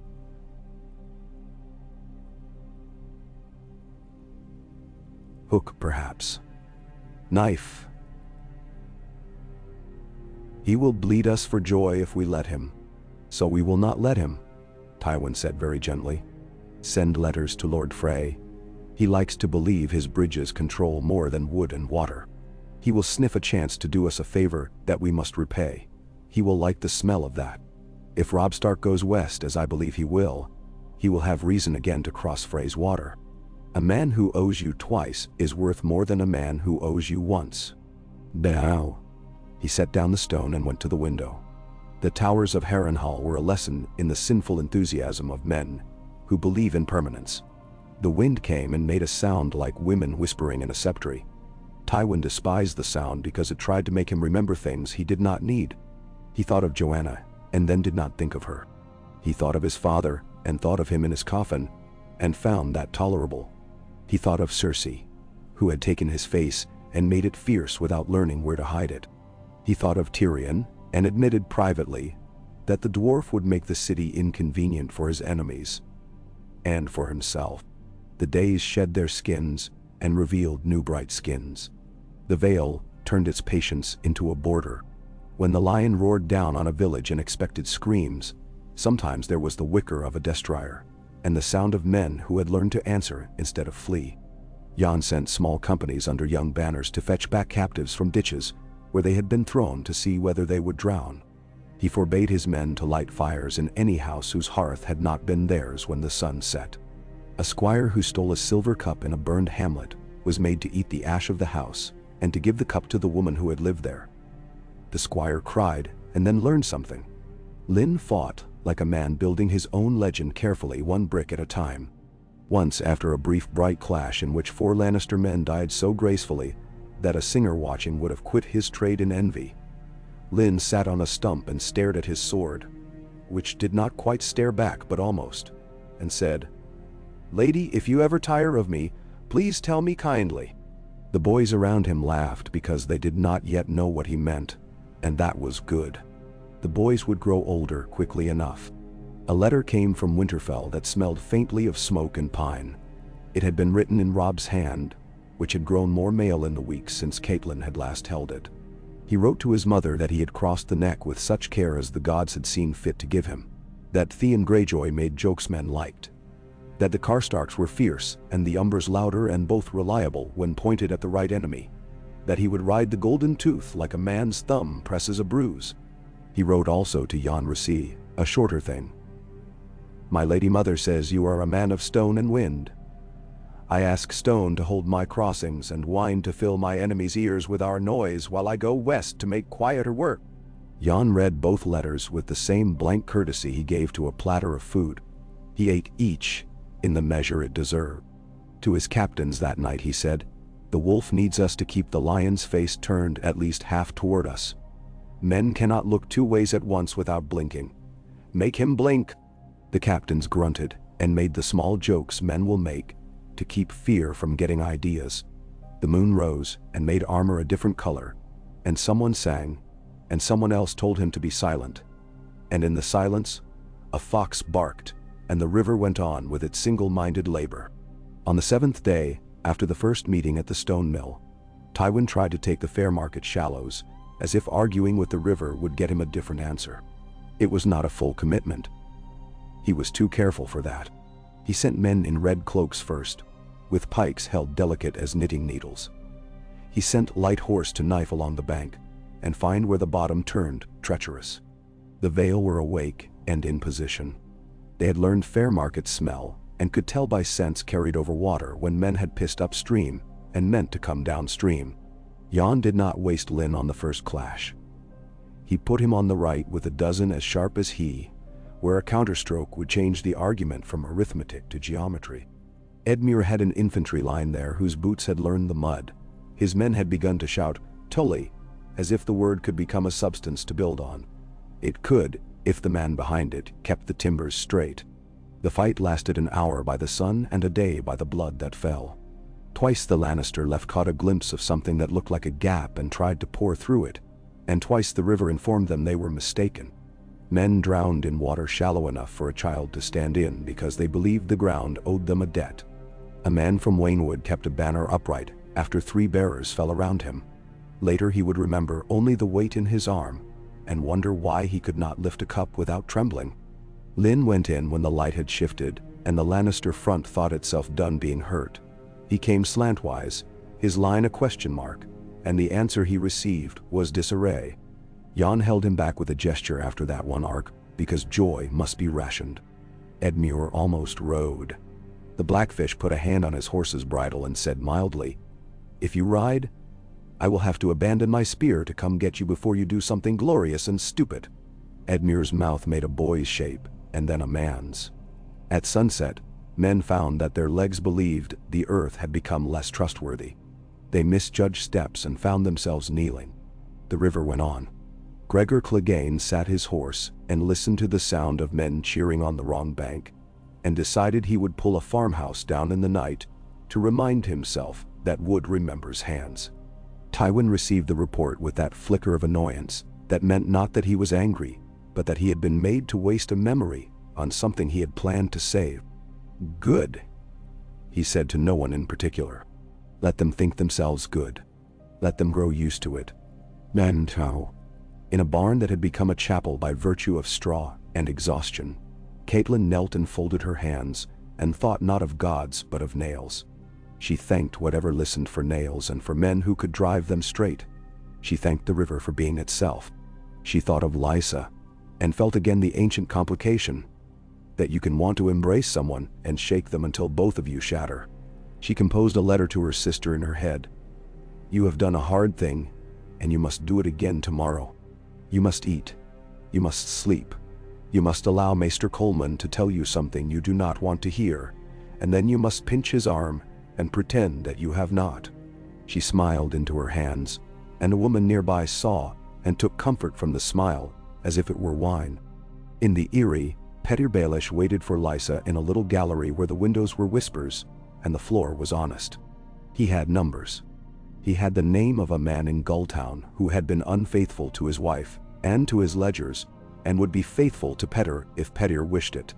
He had a recollection of Catelyn's hair, which he had decided would sit in his mind today, like a red river weed caught on a rock, and he had the taste of the mountain air on his tongue, which he had never loved because it held so little to corrupt. Lysa came with her mantle held close, and her eyes glassy with a variety of cold. "Your numbers," she said, and took them. She did not look at them in front of him because to look is to surrender in petty ways, and she had surrendered enough petty things to the mountain. "The ships, sailing," he said, light as a man remarking on the habits of birds. "Lord Grafton has discovered a love of bread. He would never have thought to love it if I had not told him how it tastes. It is one of my few virtues that I can make men love what is good for them." "Men? What is good for you?" she said, and the retort pleased her in the small way polished things please. "You will not touch my boy. You will not touch the wind. You will touch coin and captains and the kind of men who cannot help but be touched. If you send me word that I must recall my knights, I will find a way to tie your letter to a pigeon and send the pigeon out the murder hole." "Bayam? That would be cruel to the pigeon," he said gravely, and caught her smile before she killed it. "I will not ask you to recall them. I will ask you to consider what you will want when they return. Men who have discovered they are not statues. Men who have been looked at by girls, with eyes full of the way steel moves in sun. The Vale is a country of clean laws because it lives close to the sky. The Riverlands are a country of messy laws because they live close to bread. When men come home with crumbs in their beards, they ask for different portions. No. Then I shall give portions with a firmer hand," Lysa said. "I can do that." He bowed without remarking on the old days, when she had not been able to do anything that did not have a man's hand in its outline. He left her with the numbers, and with a bird's brief shadow passing across the mullioned light. When he was gone, she held the parchment as if it were a baby. She did not trust herself not to drop. She put it down very carefully, and went to Robert, and pressed 2 fingers against the small throb in his neck, which was more reliable than anything Petyr could count. South and West Robb Stark walked between his tents with Grey Wind making a separate wind all his own at his heel. The Golden Tooth was a rock someone else had put in his path. He had brought men who liked the idea of turning rocks. The Grey John laughed and slapped someone hard enough to produce affection. Roose Bolton's quiet eyes measured edges and fitted them, cold as a tailor reshaping a coat. The boy who was a king touched the fabric of his cloak, and thought not of glory but of thread. How quickly it will pull if you worry it. He had word of the East and of the fair-haired Vale knights making clay of rough men. He had word of his mother's voice, which had a way of proofing like bread in a cold oven and still rising. He had word of a bridge and a lord who liked to be asked twice. He thought of Walder Frey and felt his mouth shape itself to a patience his father had worn like an old sword belt. "We will go up and around," he told his captains. "We will go through where men do not expect wolves to fit." The night before they moved, he sat with a map and told it what he wanted. The map did not answer. It is the best quality of maps that they do not argue. Grey Wind lifted his head and made a small sound like a prayer. In Robb's mind, the East and West were strings he could pluck if he did not break them. He imagined Bronzeon standing in water up to his horse's flank and saying something dry that made his men not die as quickly. He imagined his mother's hands folding a letter that would never travel as swiftly as a rumor. He slept and dreamed of a river that laughed, and a field that refused to go to war. At dawn a fog lay along the low parts of the land, a day like a long-held breath. In the river's crooks and under the edges of willow, it gathered and appeared to listen. The Vale's banners did not show well in it. They became smudges of sky touched to earth. Jan used it cruelly because he was kind. He sent men to move as if made of cloud, and the lion men struck at ghosts and felt the dull embarrassment of swords that found only air. When the fog burned off, there were bodies where the ghosts had stood. The sun came up with an indifference that soothed men who were weary of meaningful light. Near Fairmarket, a girl who had led a cow through 3 villages, without finding one that would keep the cow safe, watched men with falcons on their shields ride past, and decided that she would give them apples if they came back. She had saved 3 apples in her apron by convincing small boys that they did not like apples as much as they liked cherries, and then betting them cherries she did not have. She would not tell the knights that part. She would simply give, as if the fruit had fallen into her hands without her help. This is how small folk survive. They let charity be an art and an accident at once. Near the stone mill, a priest with a broken nose remembered a prayer for men who drown and repurposed it for men who stand with water to their hips and do not move. He said the names of the 7 quietly, and then the names of the boys he had taught their letters to, who were now men with scars. He wondered if the gods resented being summoned for such plain work as holding fear down with the heel of a hand. He decided that if they did, they were poor gods. Gregor Clegane burned a farmhouse that had been repaired 5 times and condemned twice. He watched the smoke with his head tipped like a man at a cockfight. He touched his helm as if it were a second skull. He could turn to his own purposes. In the yellow light, he looked like a thing that had been forgot by the maker until the end, and then finished in a hurry without elbows for kindness. When he turned, his men turned. When he chose a path, men did not question whether the path ended at a pit. His horse trusted him because it had never been given reason not to. By the time the moon found another rind to wear and hung its pale fruit above the trident, men were telling a new story in the ale tents. It was simple enough that even terrible singers could remember the verses. The Vale had come down like weather. The Riverlands had found a taller back to stand at. The lion could not cross where he liked without being nipped into changing his mind. It is always dangerous to give men new stories when they have grown used to old ones. The old ones sit in the mind like furniture and keep men from walking into walls. The new ones open doors and show rooms that have been closed. Caitlin counted stories as carefully as Petir counted coin. She knew that too much hope in a tale makes men spend their lives like tipsy gamblers at a fair. Still, she let herself sit once at dusk with the blackfish on the wall and admit that she had imagined a different day, a worse day, and had not got it. Brynden patted her hand as if she were 8 and had just jumped from a rock into cold water and come up laughing. "Well enough," he said, and the praise warmed like soup. In the eyrie, Lysa sat with Maester Coleman while Robert slept, and the wind laid down to listen. She let herself be told about numbers and grain until the numbers became the sound of the boy's breath. She closed her eyes and saw, as she always did when she closed her eyes, the first time she had thought herself brave, when she had said yes to a man who had asked her for a thing no one else knew to ask. She had paid for that yes. She had bled for it. Now she had said yes to something else, and men bled for it, and she held both yeses close like stones warmed in a pocket. She balanced them and found that the weight did not topple her. She imagined falcons wheeling above men's bright helms, and lions turning, and a wolf running in a field of frost. She imagined Petir's face when she told him no next time. She smiled in the dark and did not care that no one saw. Tywin Lannister slept less well than he liked. This was not because he feared. Fear is a frivolous emotion for men whose enemies have poor taste in furniture. He slept poorly because he disliked the way the East had complicated him. He preferred a world that arranged itself when he moved his wrist. He woke and went to his maps and listened to a cat lick blood from its paw. He did not despise cats. They were honest about their selfishness.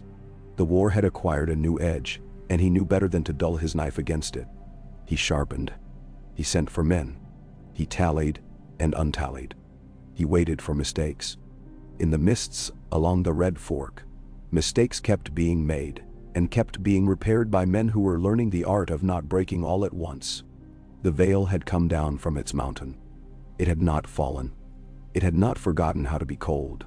It had learned how to be hungry in a way that did not devour itself. Knights polished their greaves at night with rags that smelled of fat and smoke. Boys dreamed of women with hair the color of barley and woke to mud.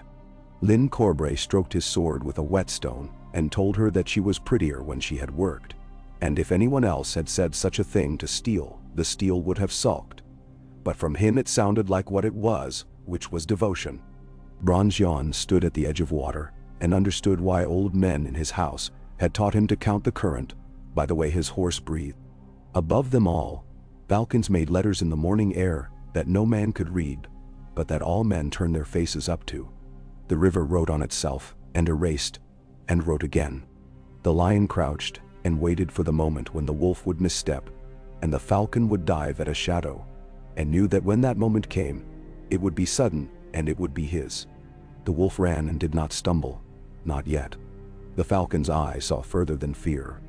The story went on, new and old, written in patience and blood, and the small, exact mercies by which men forgive the earth for not choosing a side.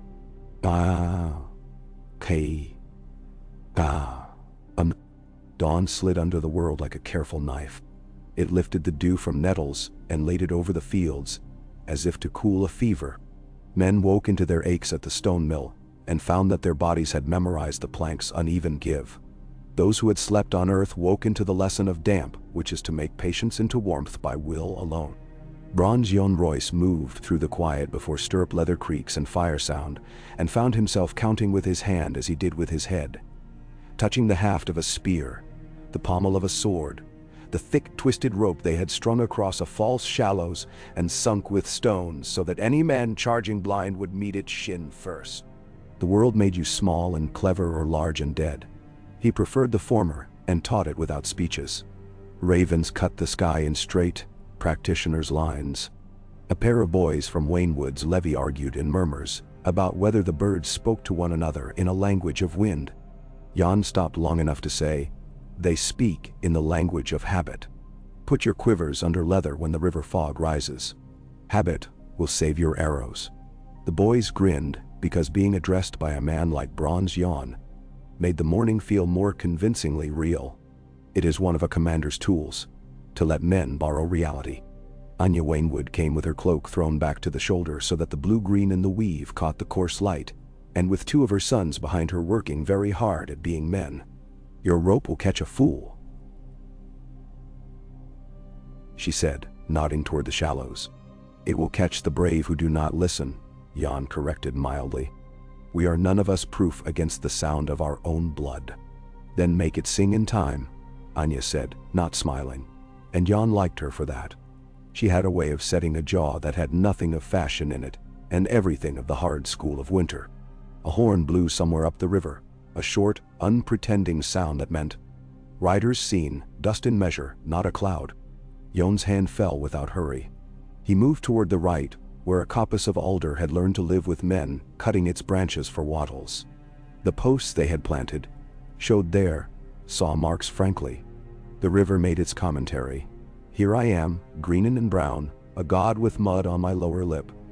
If you want to argue, you had better bring something more than adjectives." The lion came in the afternoon with red cloth clean and spear points bright. A man who had spent enough time with them could tell by the color of their horseflesh who had ridden far and who had slept under dry roofs. These had slept badly. They moved in files and then broke into open order as the river forced honesty. Jon sent 3 arrows across to announce that honesty would be required here too. 2 stuck uselessly into shield rims, and 1 opened a man's mouth in a last, surprised syllable. The man toppled very neatly. The river received him without fuss. It went on, having received so much. "Hold," Jon said, as men always did, and as men often had to learn to hear as "wait to live." Edmure's men on the left held their pikes like moral arguments, the long wicked points a theology of distance. The Vale knights had stepped down from their pride and stood among them with shorter spears, leather over mail to muffle the flash that draws arrows. Every man wore the look of one who has been warned by water. Gregor Clegane did not show himself, which meant he had decided this was not a day for his face to be the weather. Men in his hire tested, drew back, tested again, and bellowed to make their fear less lonely. Jon let the vanguard drown some courage in the rope trap. 3 went down hard. 1 broke his shin with an audible knock. A 4th went face down into pebbles and came up blind with panic and blood. The sight cooled the rest. There was a pause in which the river spoke into men's ears, the way a maester leans down to a boy and says, "Think." Then they came with more method.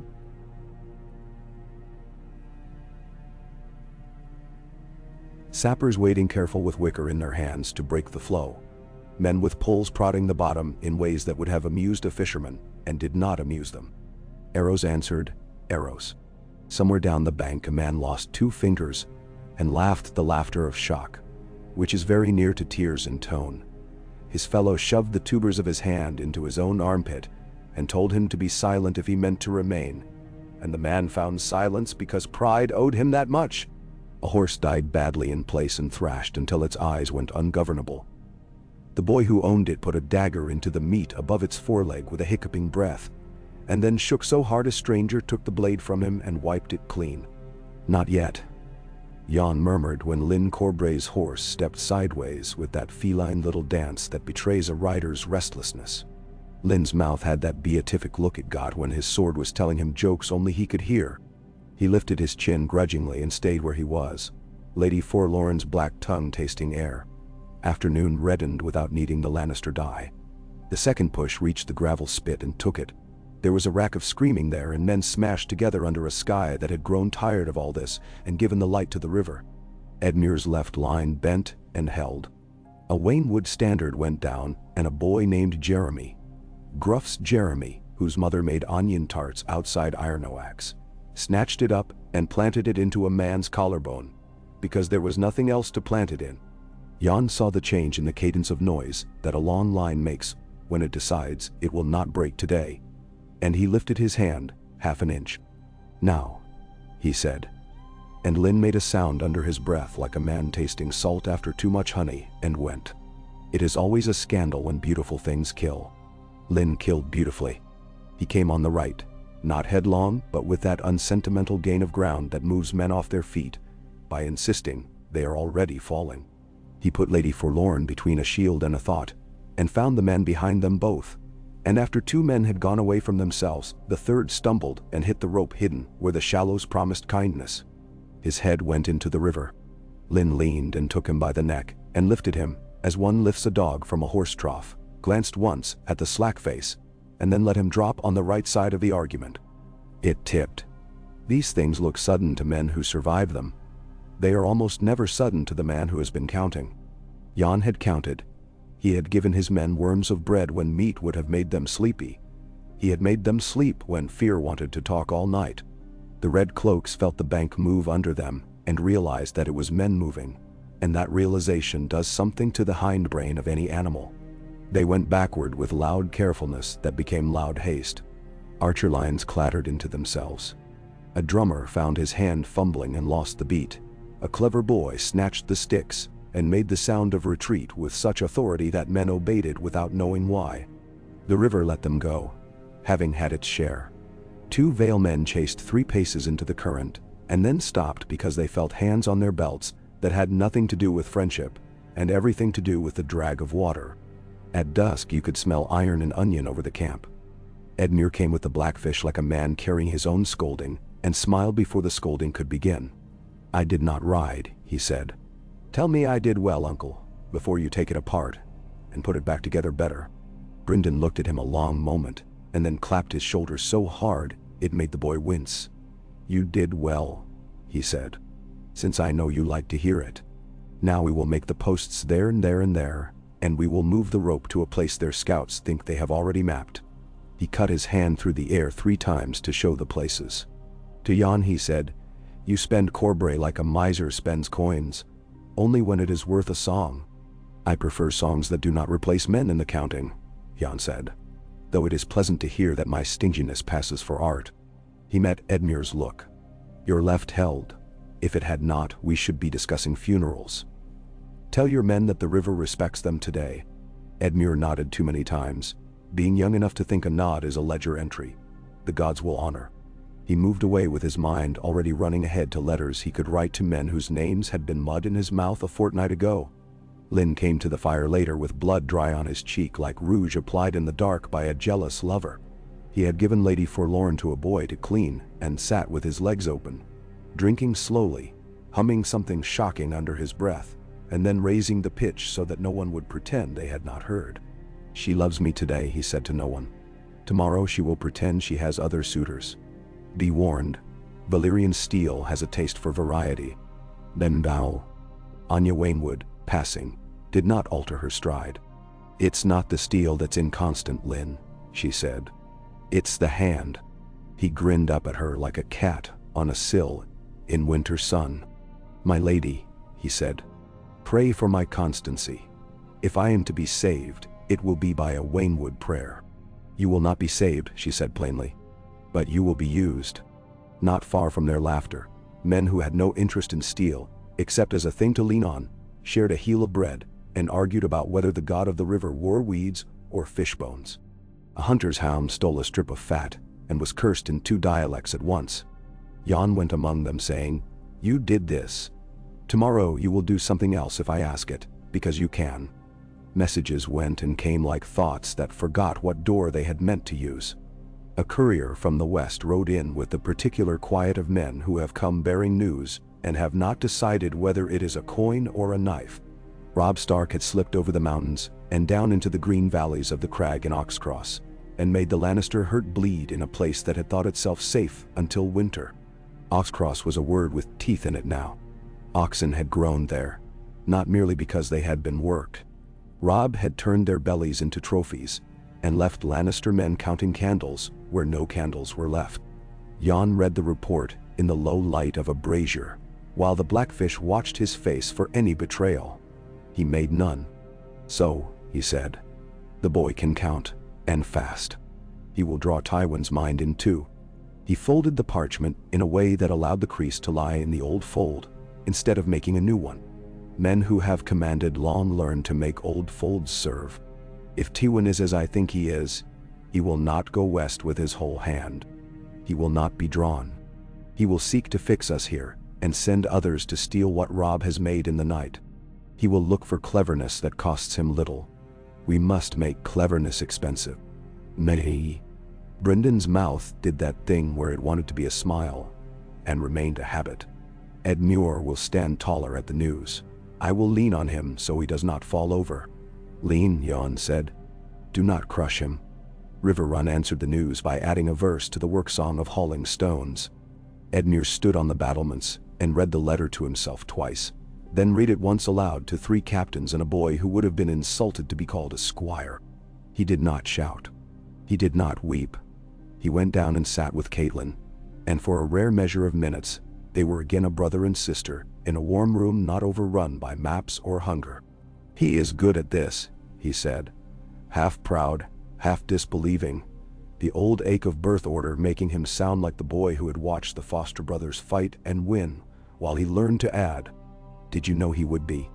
"I knew he would have to be," Catelyn answered. "That is not the same." "It is not," he said. He looked at her hands and saw that she had stopped biting her nails sometime in the last fortnight. It surprised him more than the letter. "The East holds," he said, because he wanted his own good news and hers. "Our banks do not crumble. Our people still drown," she said gently. "But fewer. That is what we can name." Then in King's Landing the tidings of Oxcross touched Tyrion Lannister's tongue like a spice, and then ended, as all flavors end, and left aftertaste, which is what men act on. He sat at the council table and watched Cersei's mouth harden, as she tried to decide whether fury served her face better than invention. Varys murmured a sorrow like a soft death. Pycelle bobbed his beard as if it were a boat he meant to keep afloat with air alone. Littlefinger smiled a smile he had paid for long ago, and now collected interest on. "The wolf bites," Cersei said at last, choosing fury because it made better posture. "He bites while our father sits and watches a river. Our father counts while other men learn arithmetic by bleeding," Tyrion said pleasantly. "And he finds that the East Bank holds because Bronze Jan has decided to be exact. If we are to be saved from the boy in the West, it will be because our enemies are busy being admirable. I suggest we do the less admirable, and make certain the city does not starve while we admire." He set a paper on the table. Shipments from Gulltown to Saltpans to Maidenpool to Duskendale. Bread. Salt fish. Barrels of barley. I have procured the coin without asking our friends for charity. Menschau. Littlefinger tipped his head, having felt the little prick that comes when someone else has sewn with one's thread. "And the clans of the Vale?" Do they not wish to eat our bread and wear our pearls and sleep on our couches? I should like to see Shagga son of Dolph in a featherbed. It would improve him. Then they wish to piss from our walls and laugh, Tyrion said. I have permitted them to do both where it can be cleaned. I will keep them away from small girls because I am not altogether a fool. Your Grace, he added to Cersei, we may need to send your daughter to Dorne more swiftly than vanity will enjoy. I have begun building a chain. Nam? Chain? Cersei wrinkled her nose as if he had said, latrine. To hold a river, Tyrion said, smiling because it made her angrier, and because the thought of iron across black water soothed him in ways he did not examine. Sansa stood near enough to hear words and far enough to pretend she did not. She thought of wolves in green hills and knights in pale blue riding with the river, on their left, like a friend. She counted breaths until the counting steadied her. When Tyrion's eyes met hers by accident, she saw something in him that did not hate her. It was not kindness. It was some shared attention to what must not be said aloud. She could use that later, when later finally came and did not turn into today. In Harrenhal, Arya carried a bowl to a man whose arm had been crushed under a cart, and listened as men spoke in a broad field of accents about the East. She stored names as she stored knives. She folded Bronze Jan into the place where she kept words like needle and home and when. In the night, when the huge castle breathed in its sleep, Jaqen H'ghar said 3 words to her with peculiar tenderness. A girl listens. And she decided that she would listen to the sound of men planning to cross rivers, and the way plans change when water adds its own will. Tywin Lannister read the same reports with that iron stillness that makes the skin on other men's arms know it has hairs. He marked Oxcross with his nail on a map that did not need marking. He wrote to Sir Stafford, and then had the letter burned because dead men cannot read. He wrote to Lord Frey in a hand that had made obedience into a habit in hundreds. He added a postscript that was not quite a promise and smelled enough like one to stir an old man's vanity. He sent Gregor one word: tease. He sent Adam Marbrand with a small, fierce detachment towards the goldfields, because sometimes honesty is to send a fire where fire is obvious and let men think you too stupid to be subtle while you practice the most exhausting subtlety of all, which is waiting. Night attacks are never glorious after the first clutch of torches. The attempt to break the stone mill in darkness began with men in wet wool, thinking themselves invisible because they were cold. It met a line of stakes and wicker and men who had put soot on their faces and waited with their mouths slightly open so their breath would not appear in clouds. A rope whisked taut and took down 6 with a sound like a harp badly played.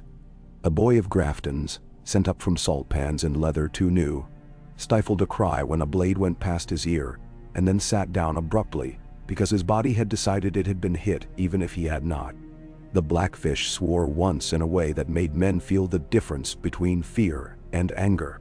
Edmure kept himself in his tent because Brynden had told him to, and his hand clenched and unclenched around the leather of his chair, and he did not cry. He did not sleep either. At dawn he came out and said, "Well done," to men who smelled of lamp oil and hair and fear, and heard that he meant it. Jon found a shallow cut under his left pauldron where a spear had gotten curious, and realized after the fact that it would have been a very fine death to die in mud trading jokes with a river. He laughed out loud at the thought, and then stopped because it made his ribs complain. Lyn sheathed Lady Forlorn like a lover making apology, and kissed the back of his own hand for luck. "Again?"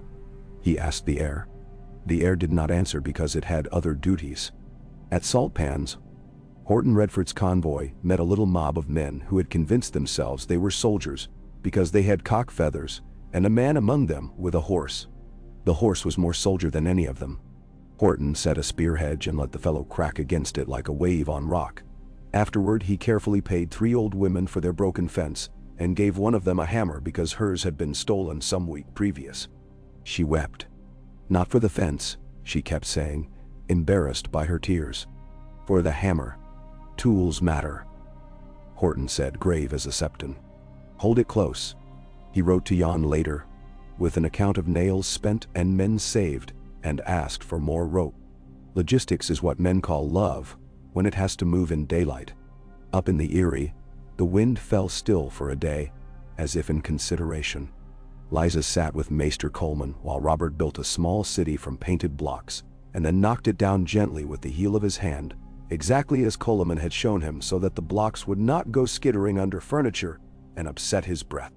"Your sister writes," Coleman said, offering the ribbon with both hands like an usher in a temple. Lysa took it and read, and for a moment her mouth was a girl's, open on the plain honesty of relief. Caitlyn's hand had put down. "You have kept faith. The Vale standard stands where I can see it, and do not have to pretend to see. They will not cross. Rob runs like his father did when he chased storms across the Wolfswood as a boy, and came back laughing and soaked. The lion looks two ways, and so looks poorly both. There is not bread in every house, but there is not nothing either. When you wake, do not listen to men who love the sound of their own fear. Listen to the boy's breath. That is the whole of the world we are saving." Lysa folded the letter very carefully along the lines it suggested, and then touched Robert's hair with steady fingers. "The night's ride," she said aloud in a voice she had not used even for herself. "They ride for you." "For me?" he said in wonder, as children always do when told that large things are arranged for their sake. "For you," she said again, and he nodded in that serious ceremonial way he had learned to nod when the air demanded it.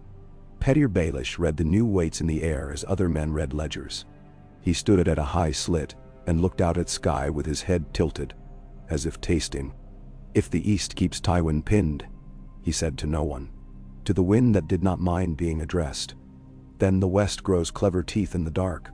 I do not like men to bite where I cannot see them." He wrote 3 letters that afternoon, and then one more that he did not send. He sealed 2 with the falcon, and one with a mummer's face he had had cut years ago for a different kind of joke. He used that last for Lord Grafton and smiled, because Grafton had learned to love bread and was therefore newly susceptible to fear. Messages went out from Harrenhal like arrows shot at an uphill target. Some fell back, weak with effort. Some stuck. Sir Amory vanished into the east like bad weather, and came out again with nothing to show but a wagon load of old pots. And Tywin did not rebuke him because men like Amory are rebuked best by absence. Gregor took a hamlet and killed it, and left it standing because he had learned that wood remembers. When Edmure's men came through a day later, they could hear voices in the rafters if they had eaten too little. Adam Marbrand skirmished away from a trap near Ashmark, laid by a boy whose father had taught him to love maps and tricksy dogs. The boy was dead before sundown. Rob was not. The West felt the new arithmetic and grew a second set of eyes. In the camps along the Red Fork, men began to tell a longer story, of pale blue falcons in reeds, of a ruined lord whose voice made a cup of water feel like an oath, of a pretty man with a dark sword who could cut the sound of laughter in half and make it ring twice as sweet. They told it in the hearing of old women with red hands from washing bandages, and the women nodded, because praise is a poultice too. One night, the mist came thick, and stayed thick past noon. It made the edges of men sticky and errors more likely. Jon moved the rope, and a troop of men, in bright Lannister kit, walked exactly into where it had been yesterday, and did not find it. Their delight convinced them that the day would like them, and so it did not. When the fog lifted, they found themselves neatly in a pocket between 2 runnels of the stream and a kneed line of pikes, and their horses learned to resent human decisions. A trumpeter dropped his instrument and reached for a sword, and discovered that there are moments when a horn is more valuable than a blade. He died of that mistake. Jon tried to remember his face and could not. He hated that. He loved the men he could name. He loved the nameless differently, with that portion of his heart that had to be kept available like a cleared field. In Riverrun, Caitlin stood one late afternoon with Sir Brynden at the window, where you can see the river decide 3 things at once, and said, very softly, "When this ends, if it ends, we will have to teach men how to be still again. Do you know how to do that, uncle?" "I have known only 2 still men in my life," he said. "Both were dead. But I have known women who understand stillness. Your mother, with her knitting. A girl I loved who married someone sensible, and forgave me for it. And you, when you hold yourself still for your boy, so that he will not see your fear. We will need many women. We will need some hammers. We will need to allow men to fail at it and not punish them as if stillness were a tournament. Men are whining. She put her hand lightly on his wrist and nodded, slow, as if to pledge herself to a future that could not yet be seen. In her mind, under the lists of grain and nails and boys and horses, she kept a separate ledger of forgivenesses she would have to dispense like coin. She prayed she would not become hard from counting. South of them, near Pink Maiden, a morning came with birds very loud and men quiet. A Lannister detachment tried a downstream crossing at a place where the river had scribbled a new channel at spring thaw. A farmer led them to it for a promise of silver and a daughter spared.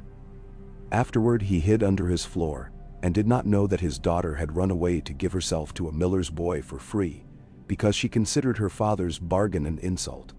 The crossing might have succeeded if the Vale had not placed 24 men in the alderbrush with bundles of faggots to push suddenly into the water and send drift where the men were knee-deep.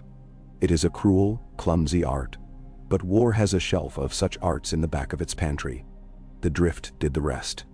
Men whose boots were not tied for that particular treachery went under and arose elsewhere, shouting for names that were not beside them. Afterward, Jan stood with wet to his thighs and riverweed on his greaves, and felt the weight in his bones that meant he had spent enough bravery for today. He looked at the alder leaves quivering and thought about trees, and patience, and the number of speeches a man can give to make other men's sons die for good reasons. Lyn came up with his hair lank from sweat, and his mouth expressing the blasphemous joy of men who have not yet paid the bill for it. "We will sing about this one," he said. "You will sing for them," Jan said, nodding at the men whose eyes were still large and empty. "And you will sing something true." Lyn sobered with a visible effort. "I will sing about mud that swallows," he said. "It is not heroic, but it is true." "Truth is heroic enough," Jan said. Word reached Harrenhal, and Tywin made a small symmetrical motion with his hand that dismissed not the news but the messenger's presence. Later, alone save for a cat that knew how to respect silence, he let himself be angry in precise inward measures that did not alter his face. He would not be moved east or west by a boy. He would move when it suited him. He saw the line of events: the wolf reaving in the west, the falcon stooping and rising in the east, the city fermenting under his daughter's moods and his son's wit, the stag of Dragonstone amassing masts. He knew about the chain in the city. He had imagined it before his dwarf had. He did not resent being anticipated so long as the chain would hold. He wrote a letter to the Queen Regent that said only, "Spend coin on ships. Spend less on singers." He did not send it, because the first part she would not do, and the second she would not forgive. The East held. The wolf's victories made different songs, but the song of the Red Fork was of endurance, and some nights men sang it with their heads down. A woman with a baby at her breast banged a cracked pot with a spoon and called that music, and no one told her otherwise. Edmure walked the parapets with a face that had learned to present steadiness like bread, plainly, every day, not as if it were a delicacy. When a messenger from the twins arrived with one set of demands, and then with another, after the Boy King's victories, Catelyn held Edmure's hand under the table and pressed once hard to tell him he needn't speak when anger was being bought by the word. Later she wrote to Robb that bridges cost more than timber and stone, when the man who owns them is made of pride. She did not write to Lysa about Walder Frey. She wished to spare her sister the taste of that particular man, until it could not be spared. At the Eyrie, winter began to test the edges of the world with a fingernail. The first thin frosting on the high ledges did not linger after noon, but it left the mountain's temper written on stair rails and ramparts. Lysa ordered blankets sent to the Bloody Gate and to the posts along the high road, cloaks enough that men could be bribed by warmth into a slower death. She sent a 5th raven to Gulltown and said, "Bread, salt, oil, wool, rope, nails, patience." Pettier sent back, "Coin, coin, coin, charm, insult, to be used as charm, coin." She let him kiss her hand once in a corridor where the light made the veins in her wrist visible. Afterward she gripped the wrist herself and felt the pulse with a kind of savage inquiry, as if to make sure it had not changed its mind about beating. Robert practiced standing without swaying for the count of 20.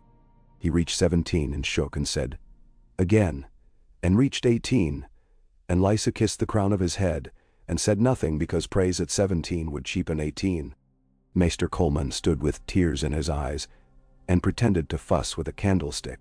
In King's Landing, Sansa dreamed for the first time of the Vale she had never truly seen. A blue-white morning and air that made cheeks sting and a falcon's cry clean as a bell. She woke into the smell of hot stone and old wine and men, washed her face with water that had to be bought by favor, and walked out into a day that required a mask. Tyrion passed her in a gallery and said nothing. She took the nothing and wore it like a ribbon. The Red Fork received rain as autumn leaned forward. Its voices multiplied and deepened. For a week, it was too swollen for cleverness. Men sat and mended tack, scraped rust, wrote letters, gave promises to themselves and to God that they would not keep, and argued whether bread should be toasted on both sides. Jon sat on a stool with a blanket over his lap and let a boy rub camphor into his sore knee and told him about a winter at Runestone when the cattle had had to be moved into the Great Hall for 3 days because the snow had taken the barns and the men had learned the particular indignity of sleeping next to beasts, without forgetting that they too were beasts. The boy laughed with a shock of delight because the Lord made himself other than Arryn in that moment. Lyn played at dice and cheated flamboyantly, and lost money he could not possibly have lost if he had been cheating. In that way he hoarded loyalty. When the flood fell off, Tywin tried a different poem. Not a ford, but rumor. He sent men in a wide scything march toward the fords north of River Run, and at the same time raised a dust south of Pink Maiden. And the millers' wives saw and spoke and made it into 3 tales by the time it reached Jon's ear. He sorted it, sent small forces where a large would have broken their own lines, and kept his center a little loose so that the lion could not find a satisfying purchase. Edmure chafed and did not ride. The Blackfish's hand on his shoulder had become a habit. His shoulder had grown used to it as a man's jaw grows used to being shaved. Once, only once, the line broke where Jon had not believed it could. A trio of men in lion red found the exact seam between 2 companies that had not drilled together, and stepped into it the way a knife enters a tight new sheath. 3 went down, and then 5, and the hole widened like a mouth deciding to speak. Jon himself rode in because sometimes a commander must hurt in public. He took a blow on his forearm that made the old bones sing. He tangled his reins on purpose in a fallen spear to catch a horse that would otherwise have plunged into the worst of the water. He shouted something very unlordly and very precise about knees in mud, and the men listened because pain makes honesty. Honest. The hole closed. After, he vomited into the river discreetly and told no one. Lyn saw and pretended not to, which was the best friendship he had in him. Autumn reached out and touched the leaves with 2 fingers. Even in war, men notice when the world decides to be beautiful. The sallows went buttery along the banks. The oaks began to hoard bronzes that would match Jon's armor in a week. Someone made a wreath and put it on a post and no one mocked it. A boy wrote a letter to a girl he had never kissed and described the river as if it were a promise. The girl kept the letter and married someone else, and kept the letter anyway. Songs heard in that season later went elsewhere with men, and were sung with different words about different rivers. Some of them kept the Vale's falcon in them, like a piece of sky stitched to a hem. When word finally came that Stannis Baratheon had taken to ships in earnest, and that sails on the Blackwater would soon be a forest, every commander on every river lifted his head in the same way that dogs do when thunder is still only a rumor. Tyrion added a link to the chain inside his mind, and on the water. Cersei laughed too brightly at a supper and spilled wine, and did not notice. Tywin turned a ring on his finger twice, which was his entire celebration.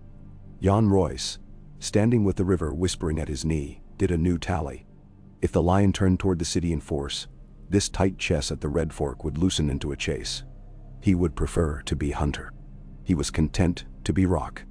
He sent 2 riders to River Run with the same message written in 2 different hands. If the lion marches, the falcon will fly with a shadow behind it. He sent one rider east into the Vale with another message.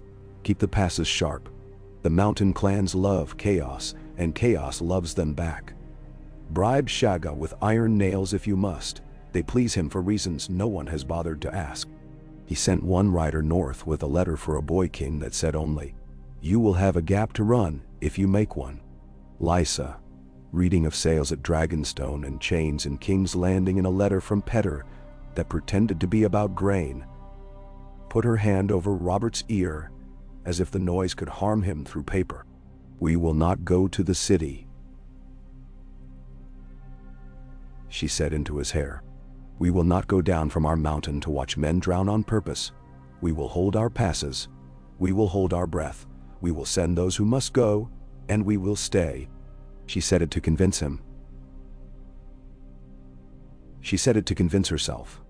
She said it because she knew, all at once, and perhaps for the first time, that one day she would have to go down, and that the day would not ask her permission. The river thickened with leaves and memory. The Vale's banners, spattered and mended, still leaned where they had leaned first. Men who had arrived thin from mountain air were thicker now with bruises and bread. Their eyes had learned where to put themselves when death passed through uninvited. Edmure's voice, trying to be a lord's and mostly succeeding, carried differently over a yard of spears. It had learned to be ordinary in a way that suited men better than poetry. Lynn's laugh grew rarer and truer. Agnes' boys learned to fold fear and put it in a pocket for later. The blackfish slept less and ate more because he had been young long enough to know how a body is betrayed. Jan dreamed of a high meadow with a ring of mushrooms he had not stepped into because he had not wanted to offend something that had been there longer than he. When Tywin moved at last, it was with that insulting competence that makes lesser men wonder if they have been standing still for a season. He sent his heavies toward the south crossing in a show of commitment that was not truly one. He sent his heart east, toward the road that would unspool to King's Landing, and the smell of green fire and the noise of men who die spectacularly. He left enough in place to keep prideful men on the Trident from thinking themselves more powerful than they were. He counted, and he decided, and he moved. And Jan saw it for what it was, and did not take the bait of pursuit. He tightened. He kissed the river in his way by polishing its posts and calling in his scouts from losing games. He sent the Grafton mules west, with oats for Edmure's men, and nails for every village between there and Seagard. He stood once at the stone mill when it was empty of fighting and put his hand flat on a plank, and thought about the weight of passage. On the day that smoke from the Blackwater would begin to write a new chapter for men in other places, the Red Fork made a sound in late afternoon like contentment. Men looked up, puzzled, as if the river had spoken their names, and then told them a joke they were allowed to laugh at. It was only the wind. It was only the season turning. It felt like victory not because any standard had fallen but because endurance had learned to applaud itself. In the half-light Lynn Corbray sang a verse that had no lies in it, and Anya Wainwood listened without remark, and Jan Royce allowed himself to sit with both knees bent and think not of maps but of a hearth at Runestone and a woman's hand laying bread on a board, and of how after we heavy again, to let gravity have him to sleep. Far away, bells began to ring. The sound came days later to the camps by rumor, and then in Raven's harsh triumph. Stannis Baratheon had been broken on Blackwater lit green. The city had not fallen. Chains had hauled ships as fish are hauled. Men had burned who thought themselves immune to burning. Tywin had ridden in with lions' heads high and red cloaks convincing fire they meant it. The East answered, not by cheering, but by counting again. If the lion no longer needed to cross here to save his cubs, what then? Jan smiled, a rare and small thing, and said aloud to the river, "Now you will see if patience was a weapon or merely a meal." He sent to the Blackfish and to Edmure, "Hold, but let the men sleep with their boots off tonight if it pleases them." They earned it. At River Run Caitlin read the accounts twice, once as a mother and once as a woman who had learned to taste strategy. The first reading made her lean against a window and close her eyes to keep the world from seeing tears that would frighten no one but herself. The second made her straighten and think about roads, which the lion would use to go home, which the wolf would use to go hunting again. She wrote to Lysa. The city stands. Our sons live. The river did honest work. Your men were iron in water. She added at the end, unexpectedly even to herself, come down when winter closes the passes for a season. Let me see your face in rooms where doors shut properly. Let the boy see a river that does not fall. Lysa held that letter under a lamp and watched the wax glisten, and said very quietly, perhaps, and held Robert's hand and counted to 20 with him.